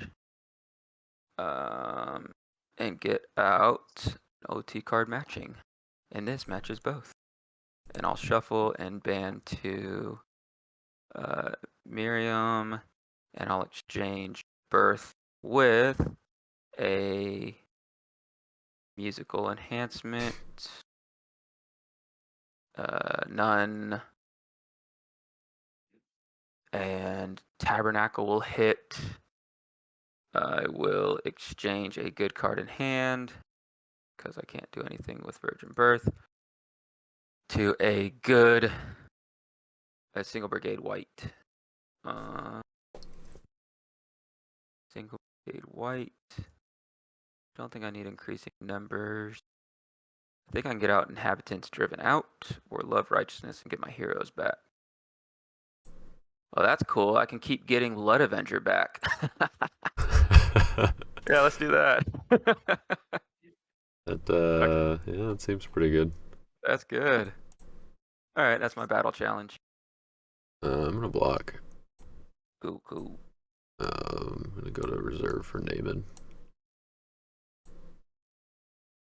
Naaman is good. My initiative. Don't want it to be, but it's a battle challenge, so do your worst. Boom. Interrupt that silly protection on Miriam. Yep. Discard them, and then we're gonna banish your Blood Avenger. No. Interrupt discard. Okay. So discard happens first, Yep. and now you may banish 3. Yep. I think we'll do that one, that one, and that one. Okay.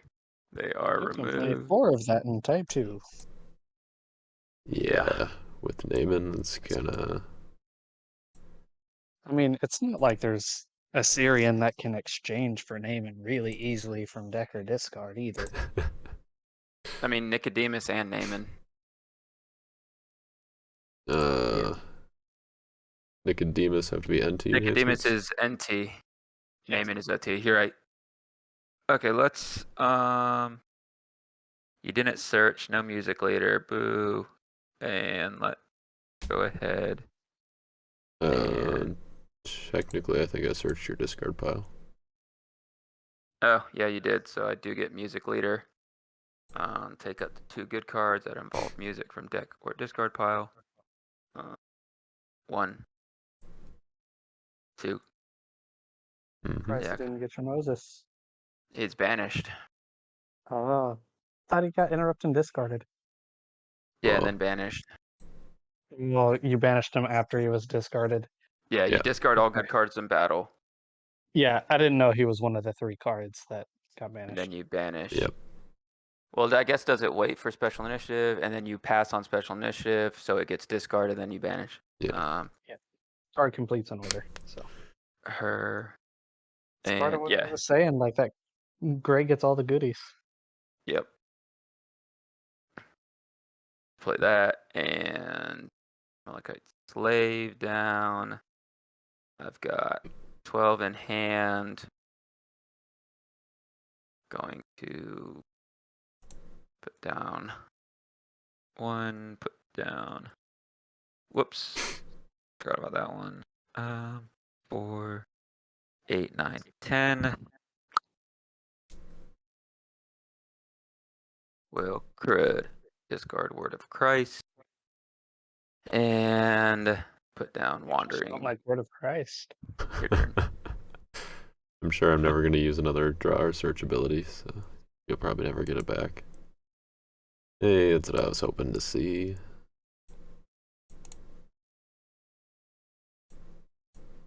Oh, yeah, here they come.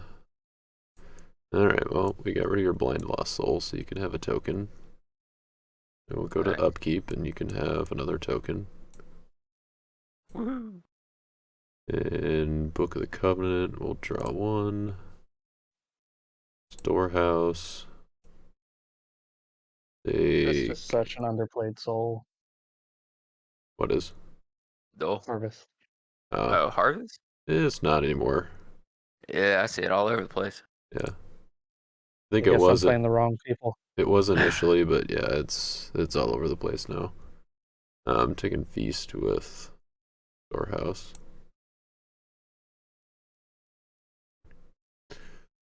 And put down the Courtyard.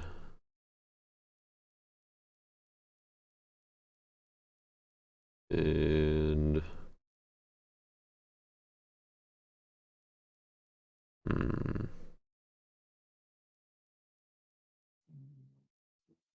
got a Lying Prophet, which I'm not a huge fan of. And look at your hand protected. All right, let's do.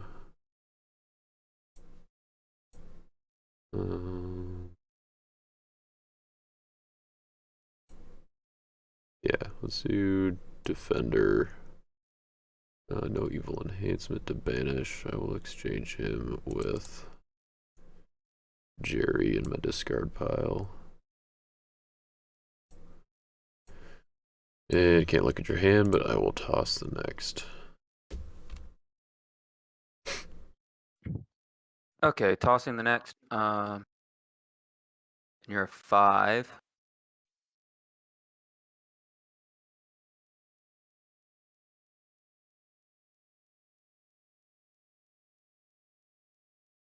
Let's draw 1. My initiative to toss. Not exchanging. Oh no, not Okay. exchanging. Well, I will exchange then. With the courtyard. Let's do. You're a 1/3. I guess we'll just bring out Eli. And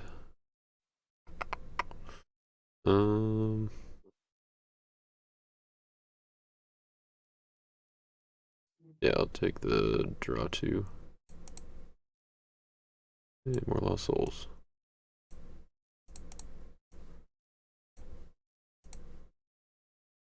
I think I'm probably good with not doing prosperity here. Okay. And then I think I'm just gonna play that. Okay. There you go.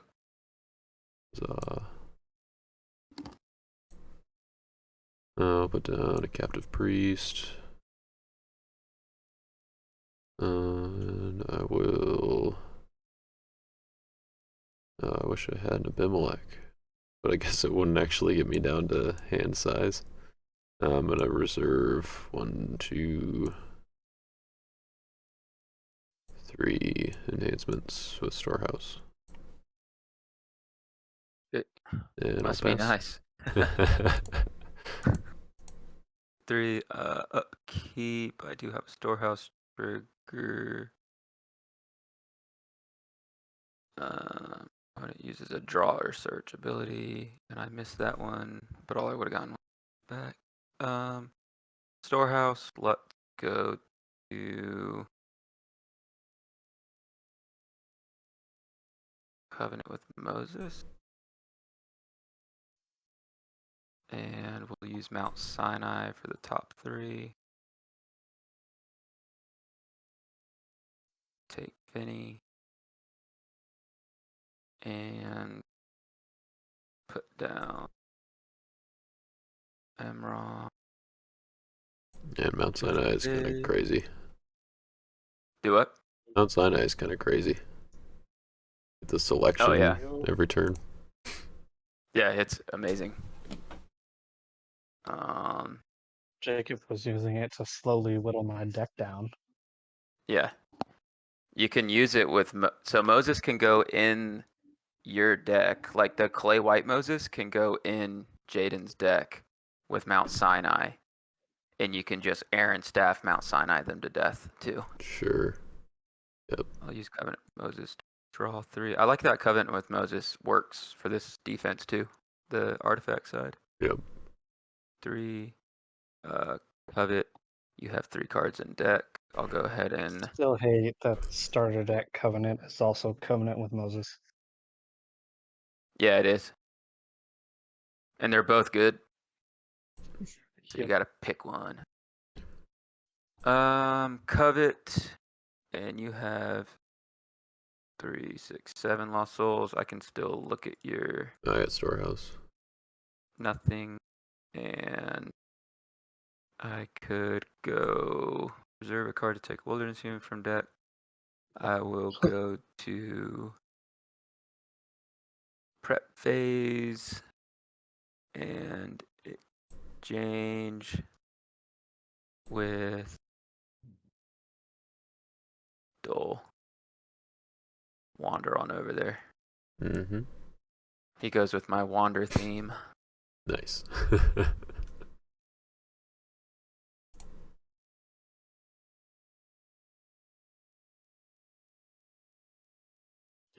The card that's one to the right of that, has it been updated? Not that one. Third Nameless. card from the left You can just say it. This one? has not been updated. Oh, no. yeah. Okay. Good call. Oh, talking about card in your hand. Yeah. I don't want to give away everything. I mean, if it hasn't been updated yet, then it does something different than what I know. Look. Turn this over. And reserve this card to underdeck a hero. Well, Captive Priest gets them all out, so I'll still do Jeremiah just to put deserving corn in my reserve. Sure. I'm gonna probably draw it on my turn anyway, but Yeah. And let go to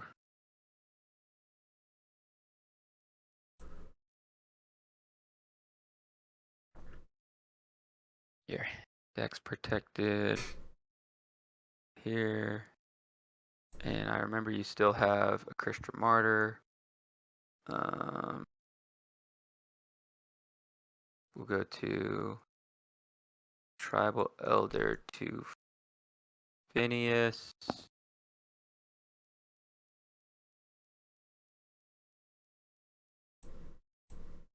And that's my rescue.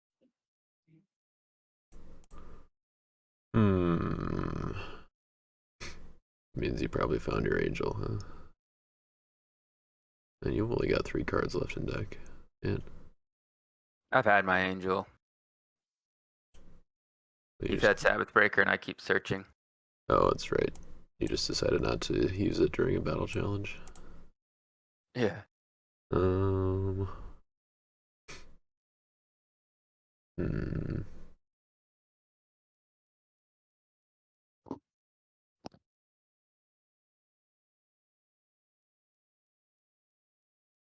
Let's see. All these do stuff from deck.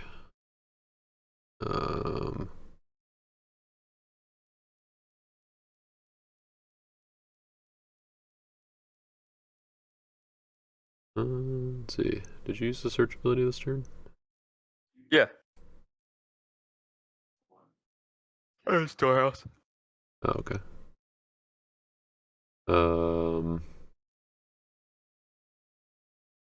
Alright, well, I guess we'll do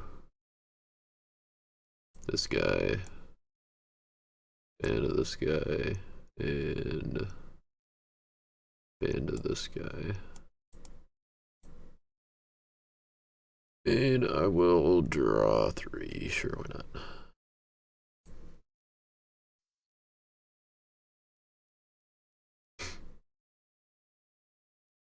Alrighty. Can I have Dominish? Yeah. Alright, I'll play Glory. Boom, finally got it back. Got Tabernacle out. Game is starting. I knew you were looking at taking out my Book of the Covenant too, so. Let's begin a side battle between 2 evil characters. I haven't done side battles in forever. I have to choose from the same territory. I don't think so. I think you can choose anywhere in You play. can choose anywhere now? Anywhere in play or your hand. Yep. Okay. I will. Just if you choose 2 that are on the that I think are the. I'm trying to remember. If you choose one that's on the opponent's side of the battle, they have to control it unless you choose 2, and then you choose which Yeah, one. Is correct. that right? Yep. Yeah, that's what it is. Okay, so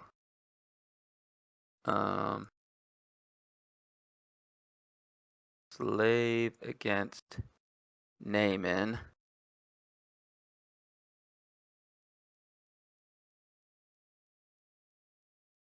Minish.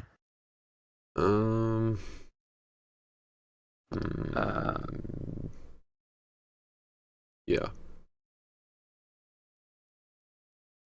want to do this, but I'm gonna woes your storehouse. It's scary.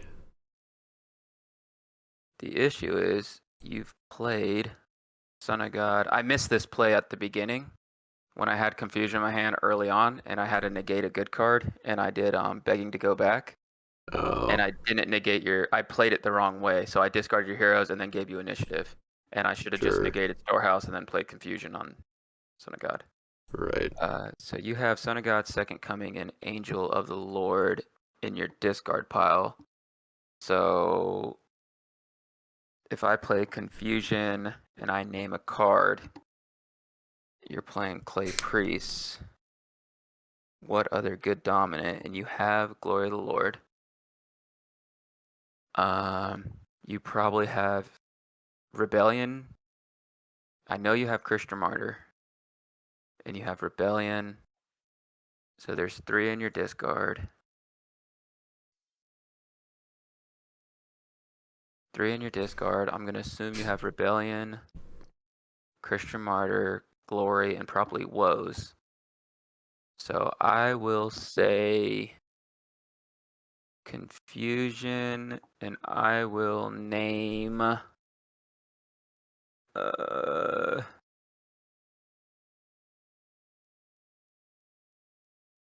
Drum roll, please. Israelites Rebellion. Ooh, that is not a legal card name. Oh, it's not? Israel's Israel's Rebellion. I guess. Israel's Rebellion. Come on, man. It's the name of the Alright, set. Oh, and you don't have it. I just put Come it down. on, set designer. It's, Yeah, it's right here. Yeah. Oh, okay. I'm looking at your hand. It's not it's the name of the set. That's fair. Oh, so Come yeah, on, you're set playing 50. designer. I know. Oops. So you do have Doubt. Doubt, Christian Martyr, Woes. You have a 7th Bowl. Overtaken and unsuccessful. Faith of Moses. Discard all good cards in battle. And X cards in a territory. Ugh. Dude, I've been waiting to Unsuccessfully. play that for so long, but you have 0 good dominance in your discard pile.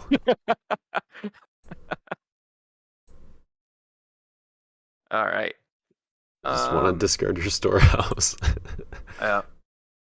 But it's fine. I've got woes now, so. And I will die. Oh, not even gonna let me play or use So my game basically, speech. Jaden has defense. Yeah, bunch of it. Yeah, I thought about using game speech, but I don't think I need to. No, you're an issue. I think if you had named woes, I probably would have. But let's see. So it's still stalemate.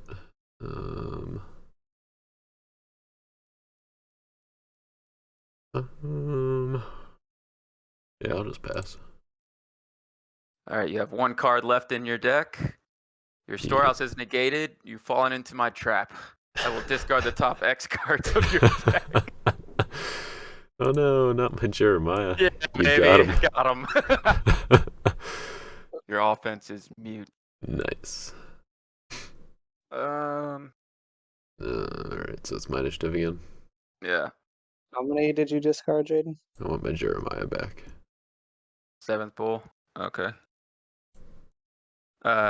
It's CBN on Phineas. Oh, that's right. You played it on Tribal Elders, didn't you?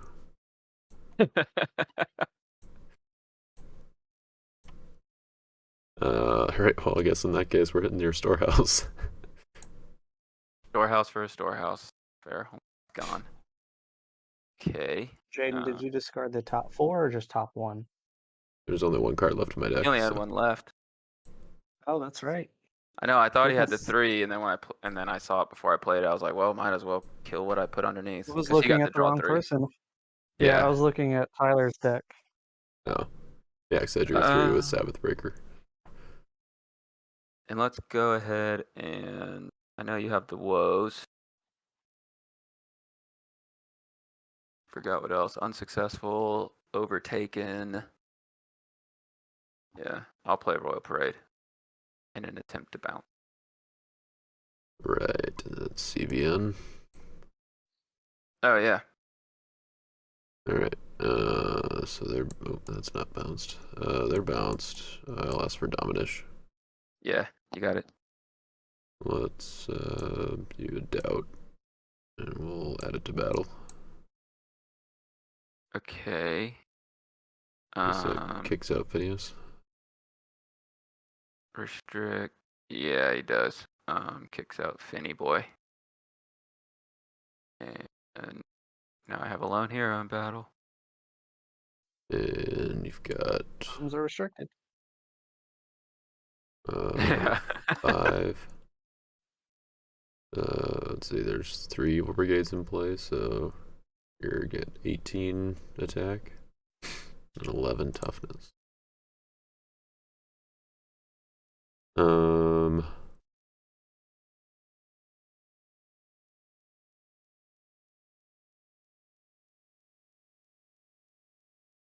Yeah, I guess we just play this one.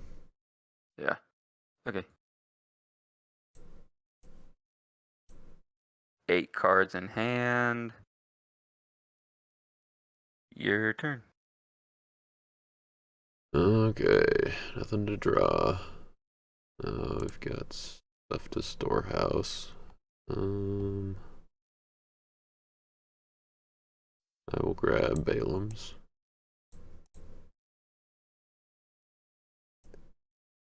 And let's see. Doubt is discarded. And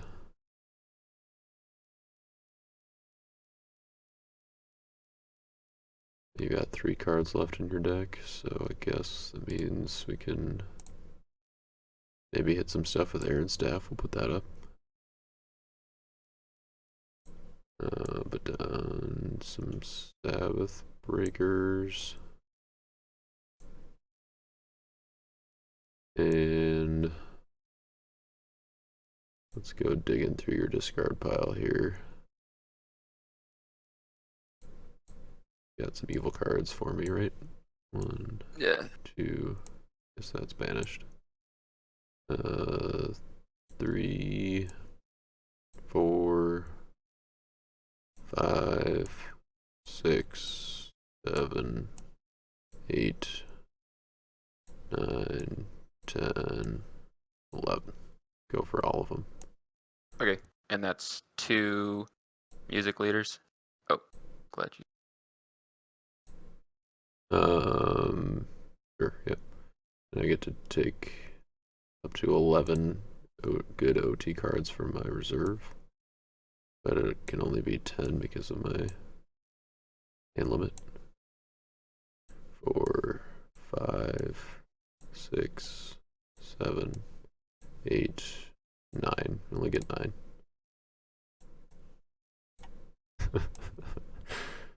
By far the biggest feast of unleavened bread I've ever done. Dang. All I right. thought you had 5 cards in reserve. Nope. Jeez. Down priest, another priest. You got everything now. And Oh yeah, you've been reserving some we're stuff. stoked, stacked, locked and loaded, ready Yeah. to go. All right, let's exchange back for the doll.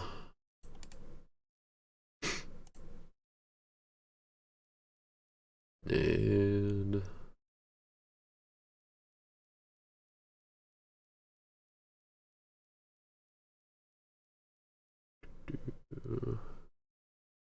yeah, I guess we'll load up Phineas with the spear.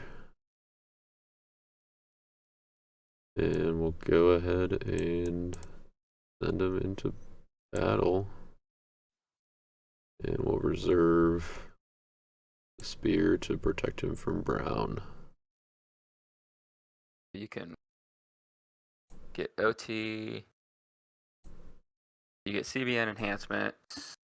Swap to someone else. And you are protected from Brown. Oh, that's right. And I can use Aaron's But it's staff. only bear. Yeah, you can use Aaron's staff. It's only bear. Phineas has to stay, or else you're not protected. So we discard that and put that into. Let's see. Do I have to put the Lost Souls into play? Where is Yep. Aaron's? There it is. Hey, Alright. reveal those bad boys. See? Yeah, it's just Sephora. just a Sephora.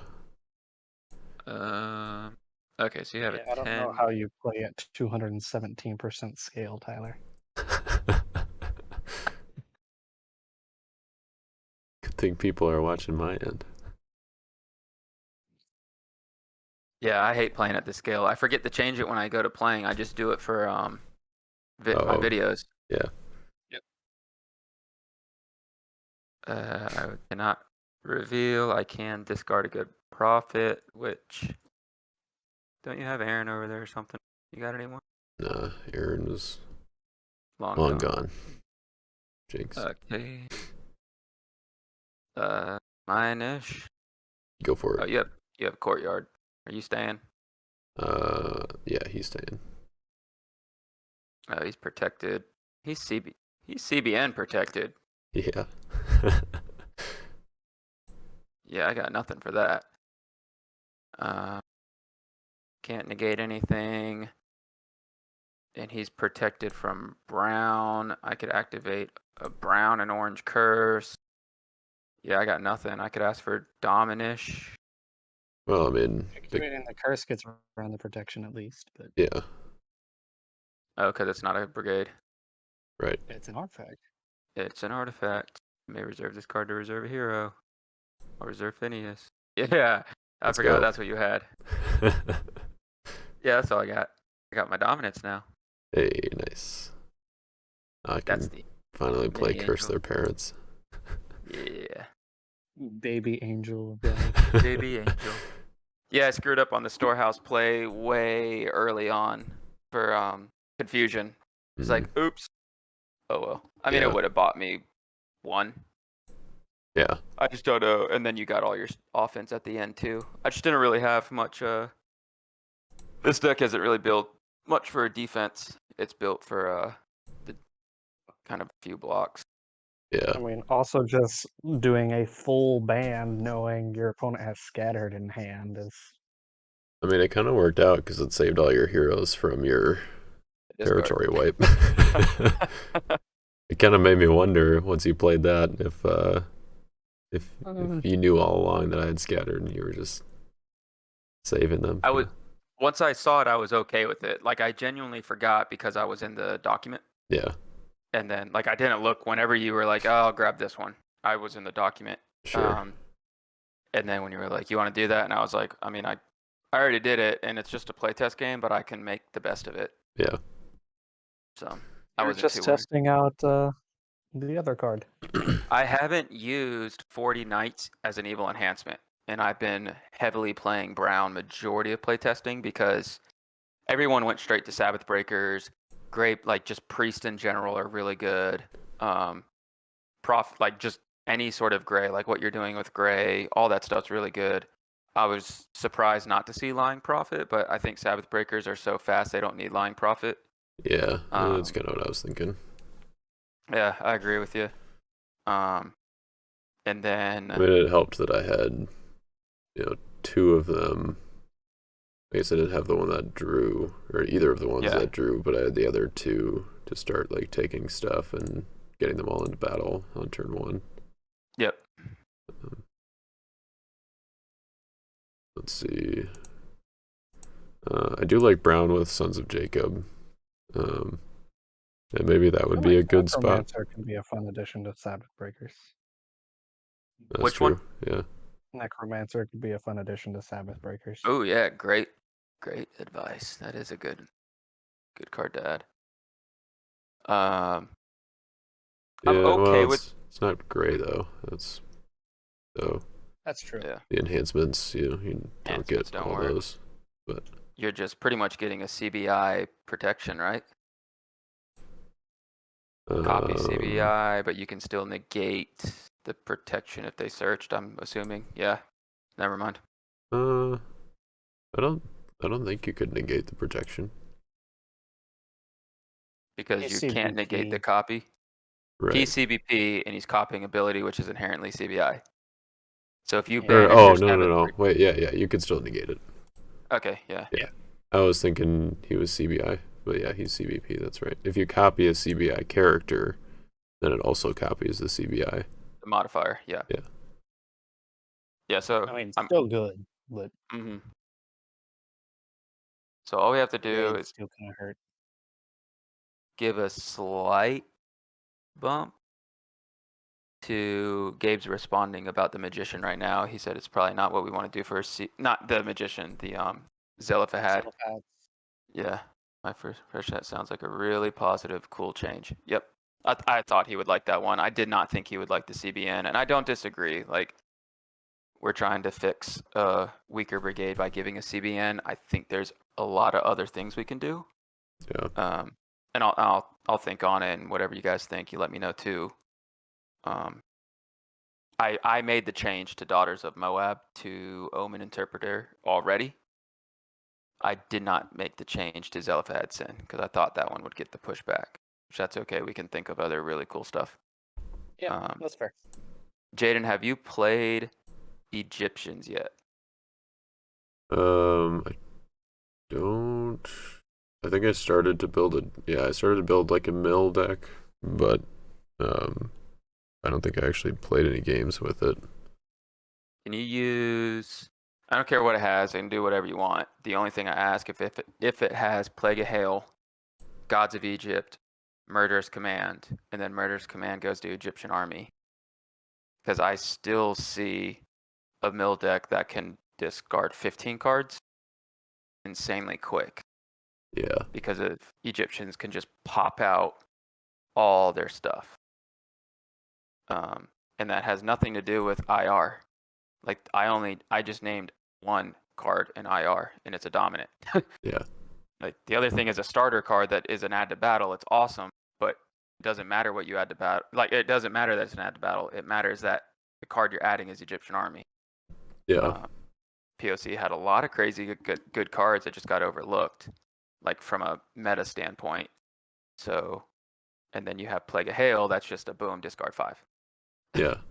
We made a dominant that discards 4. Yeah, that was what I was going for with that mill deck, is just try to get as much in there as possible to see how fast you could get it out there. Yeah. But it ended up, like, I got to a point where I had a bunch of cards in it, but I needed to cut it down before actually playing a game, and then changes were made, and then so that was on an older lackey plugin. And Okay. yeah, I can work on that. Cool. Because I think clay's fine. It works well with teal. It does a bunch of stuff. It works really well with white. Like I said, the whole Moses thing with Sinai, Courtyard, and Tabernacle and Staff. Like you can do so much consistent value cards, like really good value. The white offense, the biggest thing with white is like, what is it fully doing? The theme isn't 100% clear compared to the others, but that's because we had to change around white a lot. But when you look at all the heroes and them being Exodus, and I think Joe told me that. Joe, you can tell me if I'm wrong, but the fact that all the heroes are Exodus, it really ties everything together. Like they're Exodus and they're Wilderness, and not every There's theme. a little bit of competing, because like if you're wanting to go full wilderness, you can't play the Exodus stuff. So something like 40 years is kind of hard to play. I think if you're trying to play the offense optimally, but Yeah, I think the only hero is Me Dad in Wilderness. That's not maybe Phineas. Yeah, Phineas and Medad, and that's well, the your. problem is the non-wilderness Exodus characters. So Pharaoh's daughter, Amram and Jochebed, those two in Oh particular yeah, are pretty big hits. Because See. if you're playing Exodus, you run those. but then you miss out on Unity Wilderness for 40 years as a good Dom only, and that. It's not like a huge deal, Yeah. but it's just like if I'm playing that offense, I feel like I'm probably throwing those in. Yeah, I agree. Yeah, I mean, I think you could do it either way. Like, you don't need to have, like, I mean, it's just two different ways to build the deck. You can do, Unity Wilderness, or you could just do Wilderness Exodus. Yeah. Because Um, like in the version I was playing, I didn't even have Phineas End, Yeah. which it's crazy, but I didn't think I really needed them, and kind of wanted to test without the CBN stuff because we know CBN enhancements are good. Yeah, we already know CBN's good, so it's like, yeah, you can test without it. I agree with that. I was testing shared meal tabernacle Phineas, to where I can just do Okay. this huge band of Phineas, and I can get all this value. I can get anything I want from my deck. I have music leader out. I have tabernacle, so I can get anything I want. I can go to my reserve or discard, and I can get out shared meal. And whenever you play something, I can just shared meal to a CBN battle winner plus music leader. Because the biggest thing with white is they have good enhancements. They're all single brigade white. You have all Yeah. these good enhancements, but you can run out of them real quick, and the heroes can do a lot of really cool things. Yeah. Weirdly, So I like Mordecai in offense too. yeah, yep. You can have good white stuff. Yeah. You can do Mordecai, Royal Parade, Faith Unbowed. Yep. all Yeah, the- Faith Unbowed isn't even in this one. It was in Joe's. And this could easily go in there too. I looked at it and I was like, I already know that's good. So Yeah. I'm going to stick to more of a tabernacle music wilderness. Yeah, Lord goes before you. I thought is a nice reserve option for Miriam, but That looks much better. I need to not play at 200. That's crazy. funny how that works. Yep. Blues is the goat in this set. Yeah. I've When you been kind of avoiding it just because like I'm confident in its ability. Yep, that's what I ask people to stop playtesting it. It's good. We all know it's good. It's really good with Patriarchs. It's really good with all Sons of Jacob. It's really good with like just random blue stuff. It's just good.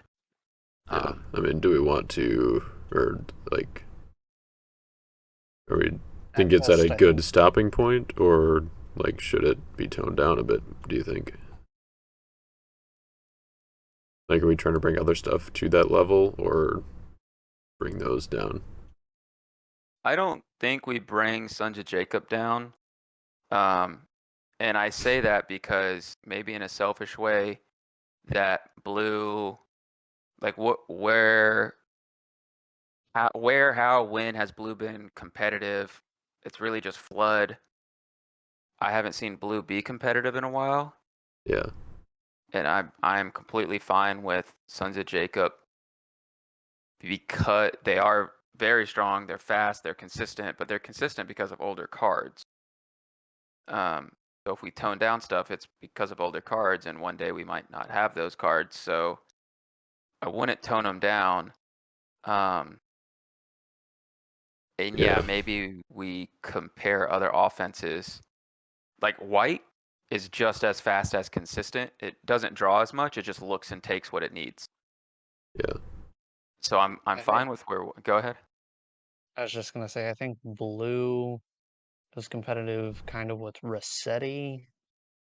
Um, other than Rossetti, there is Flood and Creation technically, Creation. but Yeah. Love at Yep. First Sight was a blue deck. What are you talking about, Tyler? Yeah. Yep. See, and I knew the combos, but Rossetti is a technical, very advanced deck. I don't even view it as like a full blue deck. It's just Yep. Yeah. it's Rossetti, Yep. I agree. So but it is kind of base blue though. yep. So I guess my only thing is I like where white's at, just because white has so many toys and tools and options. I like where they're at, and they have 2 CBN heroes. They have by the number heroes. Like you can build them however you want. You can hit their deck. You can take stuff from your deck. Like they play really well. I know other people like the options on Son of Jacob, but white has their own options too. Hit your deck or take from mine. You know. Yeah. Like So I do. I do think Wilderness White will probably prove to be the strongest out of these, especially with some of the LOC stuff being Hmm. Wilderness. Yep. But Yeah, I I just think white is stronger later on. Like it's not Sons of Jacob is boom right out in your face. Um, I think White Wilderness will be like, oh, okay, there's a lot to this. I can have a lot of good builds. So really, it just comes down to Clay. Yeah. Is Clay strong enough? And they might be the weakest, but they're also really fun to play. Like they also have the Tabernacle and Courtyard, and they're exchanging and getting protection, Yeah. CBN protection. Yeah, I think there are enough different ways to play teal where, like, some of them are maybe more competitive than others, but when I say teal, I mean Clay. Yeah. Priests, I guess, because it's both. But, yeah, on its own, like, they're probably the worst if we're talking like not having Yeah, the old stack up. cards. Yep. But yeah, I don't think they're that much worse, I guess. I mean, I think they still got some good stuff. I mean, CBN protection with Phineas and Phineas's Spear every turn with Storehouse is pretty good. Yeah. I do kind of like that it's very different and not as powerful as the GOC Clay stuff, but it's still good. Like it's very distinctly different Clay, but not like in an OP way. Yeah. Which I think that's good. Like that's one of my worries with Gray is like Gray is probably like the de facto best defensive color right now. So every Gray card I look at a little bit more harshly, I guess. Yeah. But Yeah, that's true. Clay already has a bunch of good stuff. So yeah, Clay has random good things. Eternal Inheritance is perfect in this offense. You want to play Book of the Covenant. You also have Aaron Staff. Like I said, Moses and Mount Sinai easily fits in there. yeah, Just the fact that you can Ion make was good. Yeah, that was really good. That hurt. You got rid of 2 big bands on offense and defense. Yep. Moses, Mount Sinai, this offense just pops off in general. And remember, there's a bunch of. I was surprised that you didn't have David's Tent because it grabs like 4 of your heroes. It grabs first Samuel hero. Oh, sure. I mean, that's just another one that here's a Ahimelech, like boom. I'm still a fan of every tribe. Yeah, yep, every tribe's good. And then this has the most artifacts everywhere from like compared to other decks. It plays really strong artifacts. The fact that Aaron's Staff is in here and it can dominate. Yeah. I mean, So I got it. The new Covenant plays with Dutiful Priest and Phineas. Yep, that's another build that's sick. insane. Yeah, have you seen that one, Jaden? I haven't seen it, but yeah, I've heard the legends. Yeah, and I knew about it when I made Courtyard that you can just come out with Phineas and then go to Dutiful. Right. And you can just The ban trick to one Dutiful. for me was using the Valley of Dry Bones. Yep. Kind of play. So it's a very like we're finding. I guess I'll say playtesters are finding stuff like I designed some of it, and then they're finding other ways to bring in what I wanted to be, like how I wanted it to play. They're finding more ways to even do it, which is what the game is supposed to be. Yeah. And it's all these ways of just play first CBN offerings. It's wild. Like Captive Priest in Valley of Dry Bones in Type 1, like Lightning Priest in Type 1. Let's go. Yeah. So I guess the thing. Let's see. Does Courtyard work with Phineas and Dutiful that way? I mean, because Phineas only makes his enhancements CBN. But I guess if you go with yeah. I guess if you go with Dutiful, then the blocked triggers you could order them. Yeah, I suppose you could order them either way, right? So you can do Phineas, or you can just do the exchange for Phineas and then play an offering enhancement. You also have Jeremiah come in exchange to Dutiful. Right. Yep. Yeah. Well, so Dutiful has to come in first because otherwise he doesn't trigger. If blocked, yeah, that's right. So it was using the new covenant, and then you essentially make every single hero in that offense now has. You may look at a hand and toss the next. Yeah. If you want, like it's. So I have to. have to be careful with how strong making clay, because, and that's specific for the courtyard. They're supposed to have a new feel to them. They're supposed to play kind of old school with a new school touch that's strategic and fun and different and unique. But you're also supposed to not have something insanely busted. But at the same time, it is OT clay is only from a starter deck and a new set. Yeah. So you only have so much to work with. Yeah. Surprised I haven't seen more House of Prayer. Yeah. Yep. You can play fortresses now. So what I don't want to happen to the meta is that fortresses take over territory class, because I'm already seeing a shift. I already started doing it. Jaden's doing it, where there's more It really fortresses. shows with the Exodus kind of stuff. Yep. It's like You're if you notice in my like 58, I'm really not running artifacts when I probably should be, but I'm running like 4 or 5 forts. I was just about to say your builds do it the most. Noah Wagenknecht's already doing it in regular gameplay, where, and him and I had like a pretty lengthy conversation about it, where he's like, fortresses are just territory class enhancements now. Yeah. So I you can was mentioning like the ability to just grab characters with the Wilderness Exodus stuff is kind of crazy. yeah. Yep. So And they're supposed to have their heroes out and be able to do all sorts of stuff. Like, they want their heroes out and they play that way. And that's fine with me, because it's not like you don't get an X based on your heroes. You just have a bunch of options and do a bunch of cool stuff. I'm fine with that. Yeah. They only have one starter deck hero that has a draw 2. That's it. And then they have Blood Avenger, and that's by design once again, because you're supposed to rip through your deck by finding things, looking at top 5 and taking something, stacking all of that stuff. even then, like it's still just easy enough to go to like Moses to one of the characters that draws 2.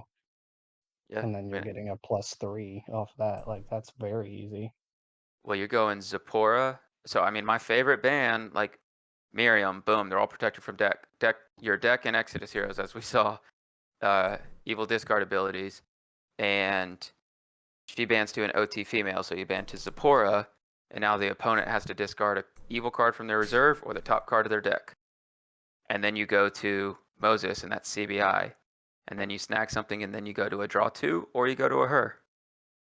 It's like you have so many options to ban there. Or now you go to the new Joshua, and you just grab something else from your deck.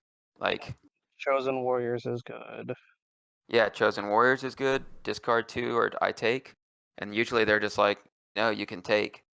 And you're just Moses to Chosen Warriors. I think you're thinking of like Oholiab there, but Chosen Warriors is the one that takes from reserve and then like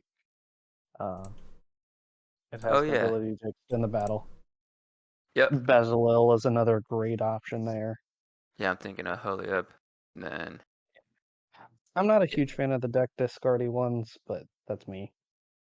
yeah, I'm not either. I just wanted to have some options in there to keep some of what Exodus was doing, to kind of show it still. And then it's like, hey, you can do this, or I can do this. Yeah. And yeah, they got all their. I was just saying because like when I was building Zipporah and Oholiab ended up being pretty low on like what characters I'd like to include in that. Yeah. But, you know, it might just be my play style, but. So would you change anything to clay, Jaden?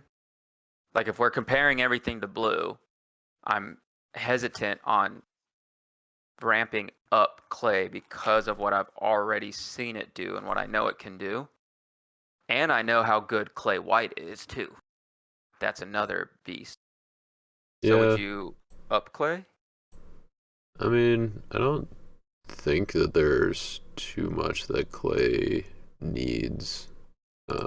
Like relative to the other themes. I mean, like I see a lot of the things that Sons of Jacob do kind of on some of the priests. You got your Soul Gen guy, you've got the CBN enhancements guy, and you can even get the CBN protection with Phineas and Phineas's spear that you'd get from like Cloud, Joseph, and Benjamin. Yeah, just different ways to do it. And with the old cards, yeah, you've got Captive Priest and you've got Eliezer, so you can get through your deck pretty quick, or like get to the ones that you want, or and Defender of the Saints. So like I can get pretty much any hero I want, kind of like Sons of Jacob can do. Yeah, they all get their heroes. Like all three of these offenses get their heroes. Yeah. So I don't know. I don't think it's at too much of a disadvantage. I think like from a drawing perspective, it's kind of slower, but I think that's kind of the whole idea, or that's kind of what we're going for. Yeah, so you get the Book of the Covenant, draw 1. The Storehouse gets you something. I like having Clay White Moses. Yeah. To where you have the Mount Sinai, and then you have Tabernacle going off too. And then every time you reserve, you get a draw 1. So next thing you know, it's like draw 1, Storehouse, Courtyard Exchange. I get a draw 2 off my hero. I'm hitting your deck, and I can have Moses Sinai going as well. Yeah. And I mean, I think it can snowball really quick. So it's. Yep. Yeah. And there's also Moses coming into battle, or 1 Samuel hero coming into battle with David's tent.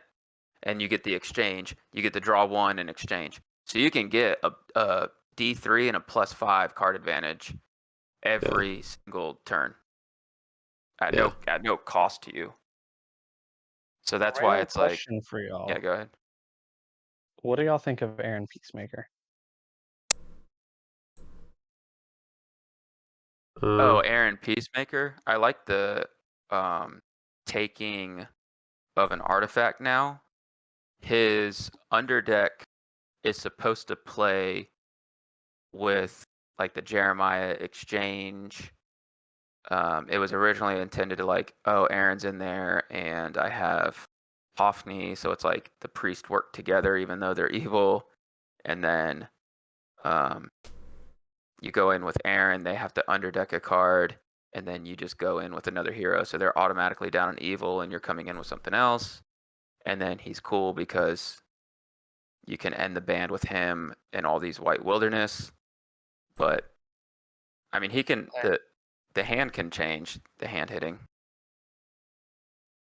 Yeah, I mean, I like the change that we made. I like that he can go grab his staff and I mean it's, you don't really want to underdeck your own stuff to get that effect, but I think that it's fine. I mean, like, I don't think he has to be super good, especially because you have the option of using the starter deck 1 and it's comparable. Yeah, just for me, this version, I don't really see myself using him or necessarily wanting to, which, I mean, I guess it just feels weird. I don't know, like, he needs to be great or anything, just it's like, I think I prefer the starter deck version if I'm playing Clay, and I don't think I would put him in as one of the early picks for Wilderness, and definitely not if I'm going the Exodus route, because he's not Exodus. So Yeah, I would say because the best I think feedback I got is he doesn't really fit with a theme, and I think he fits with a strategy. Like he helps the win con with Priest. The original intent of Priest was trying to get rid of evil in different ways while reserving their stuff like offerings. It's kind of moved away a little bit from that, where it's really just intent on its own deck, reserving their own stuff for costs, like showing their sacrifice and offerings and all that stuff, and going in and out of the courtyard because that's where they did their stuff. So he doesn't necessarily fit with what priests are trying to do. So I really like the take a tabernacle artifact. I like it, except there's not a tabernacle artifact in the set. Yeah, that's which true. feels really, really weird. Yeah, that's Because, true. like, if you get it in draft, it's like, why are you referencing a card type that doesn't exist in, Yeah. a draft format? But I I mean, mean, it does matter for the starter decks, but yeah, I mean, I was gonna say we got them in or there are Tabernacle artifacts in the starter decks. Yeah, altar burn offerings in it. yeah. And So also, like, it I know matters for. people aren't. I mean, I guess the intention isn't really to be drafting the set by itself, right? Because it's too Yeah. small of a set for that. Correct. What other sets are you drafting it with that would have Tabernacle artifacts? Or is it just we plan on introducing them as we Well, go? Or if you're playing in a draft, I mean, he gets to underdeck an evil card from hand to force opponent to do the same every time. Like, that's still good. Yeah, Is it? still a 12/8 I mean, dual. I like the Okay. Brigades duel. I think that alone is great, but I don't know that his ability really is good for draft. Yeah, I'm not really worried about the draft portion. But yeah, like Jaden was saying, like he's dual brigade 12/8, you're down an evil card in hand when he attacks. And he's a prophet and a priest. Like there's a lot of stuff that bans to him. But I don't know what. So let's say we take off the second portion. The if you do not, you may underdeck an evil card. And we just change that to something else. Or what would it be? You don't need an answer now, but if you have something mean, that you think's That's kind of my thing, is like I don't necessarily know for sure. Like ideally it's, just figuring out, is there somewhere that either clay or white is lacking, and try to look at that. Because like I said, I'd like for, especially with a character that is a bit more prominent in the, like, younger people's minds. yeah. Like Aaron seems like one of those, like, you want him to see more play, and it just feels weird to print arguably a worse version than the starter deck version, other than the Yeah. brigades. Maybe do. If you do not, you may ban to any number of your opponent's sons of Jacob.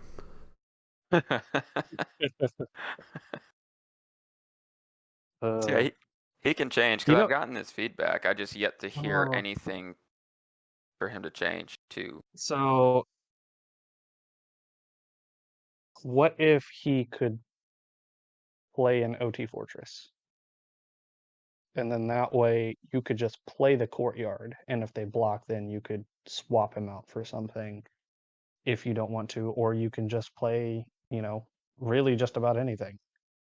Like, is that OP to just play an OT Fortress? Do we have too much of that already with OT White?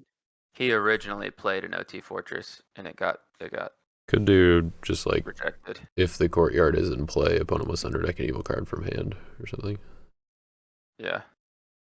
Maybe that's too narrow. I don't know. But He originally did the he originally played a fort.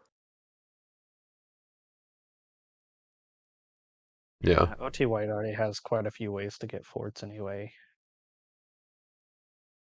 So I don't know. It's really just a matter of looking at Clay and seeing if there's anything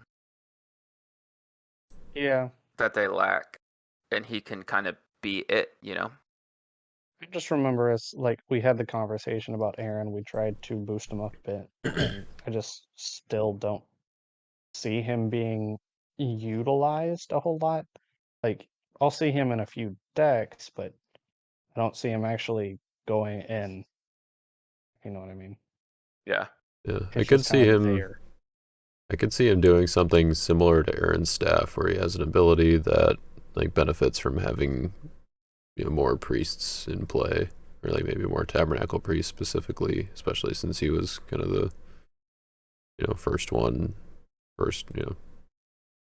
tabernacle priest, or I guess Israelite priest. I can see that. I don't know what not opposed to that at all. I mean, not opposed to any of it. Yeah, I don't know if we could fit an X identifier on him just because of his current identifiers, but Yeah, that's true.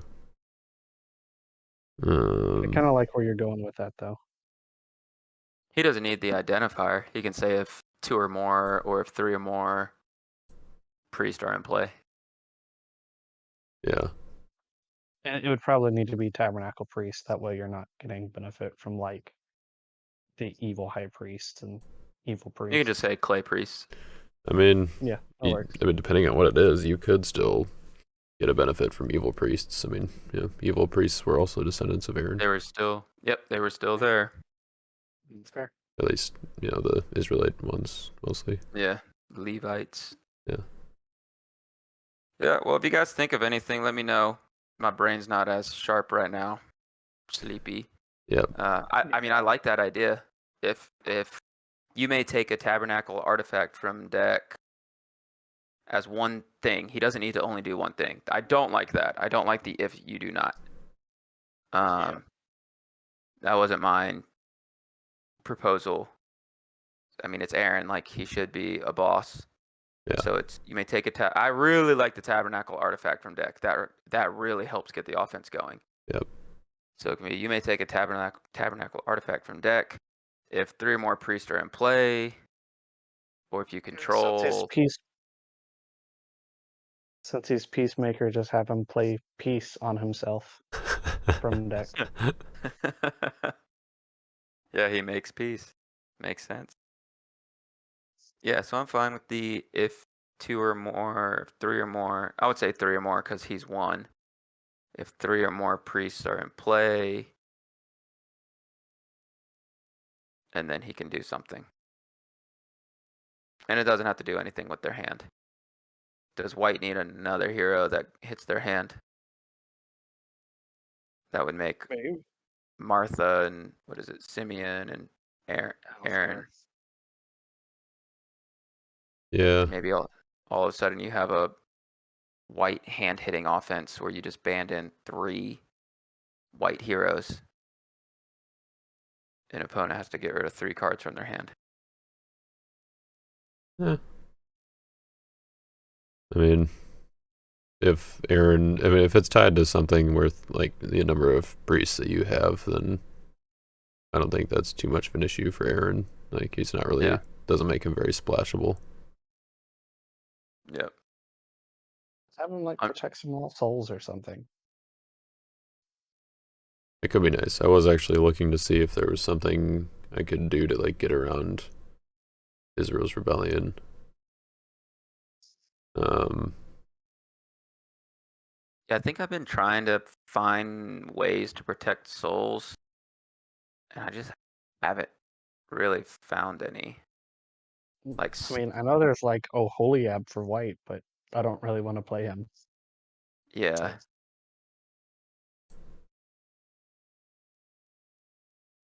But Yeah, I don't Aaron remember if, protecting like, souls would give it access to both, and then that might be worth it. I mean, soul protection by itself, I think, is good, not OP. I don't even know with the 2 abilities if he would be fantastic at that point, but yeah. maybe do an option in there or something. I don't know. Yeah, I'm fine. And y'all guys stick anything in the playtest channel. Yep.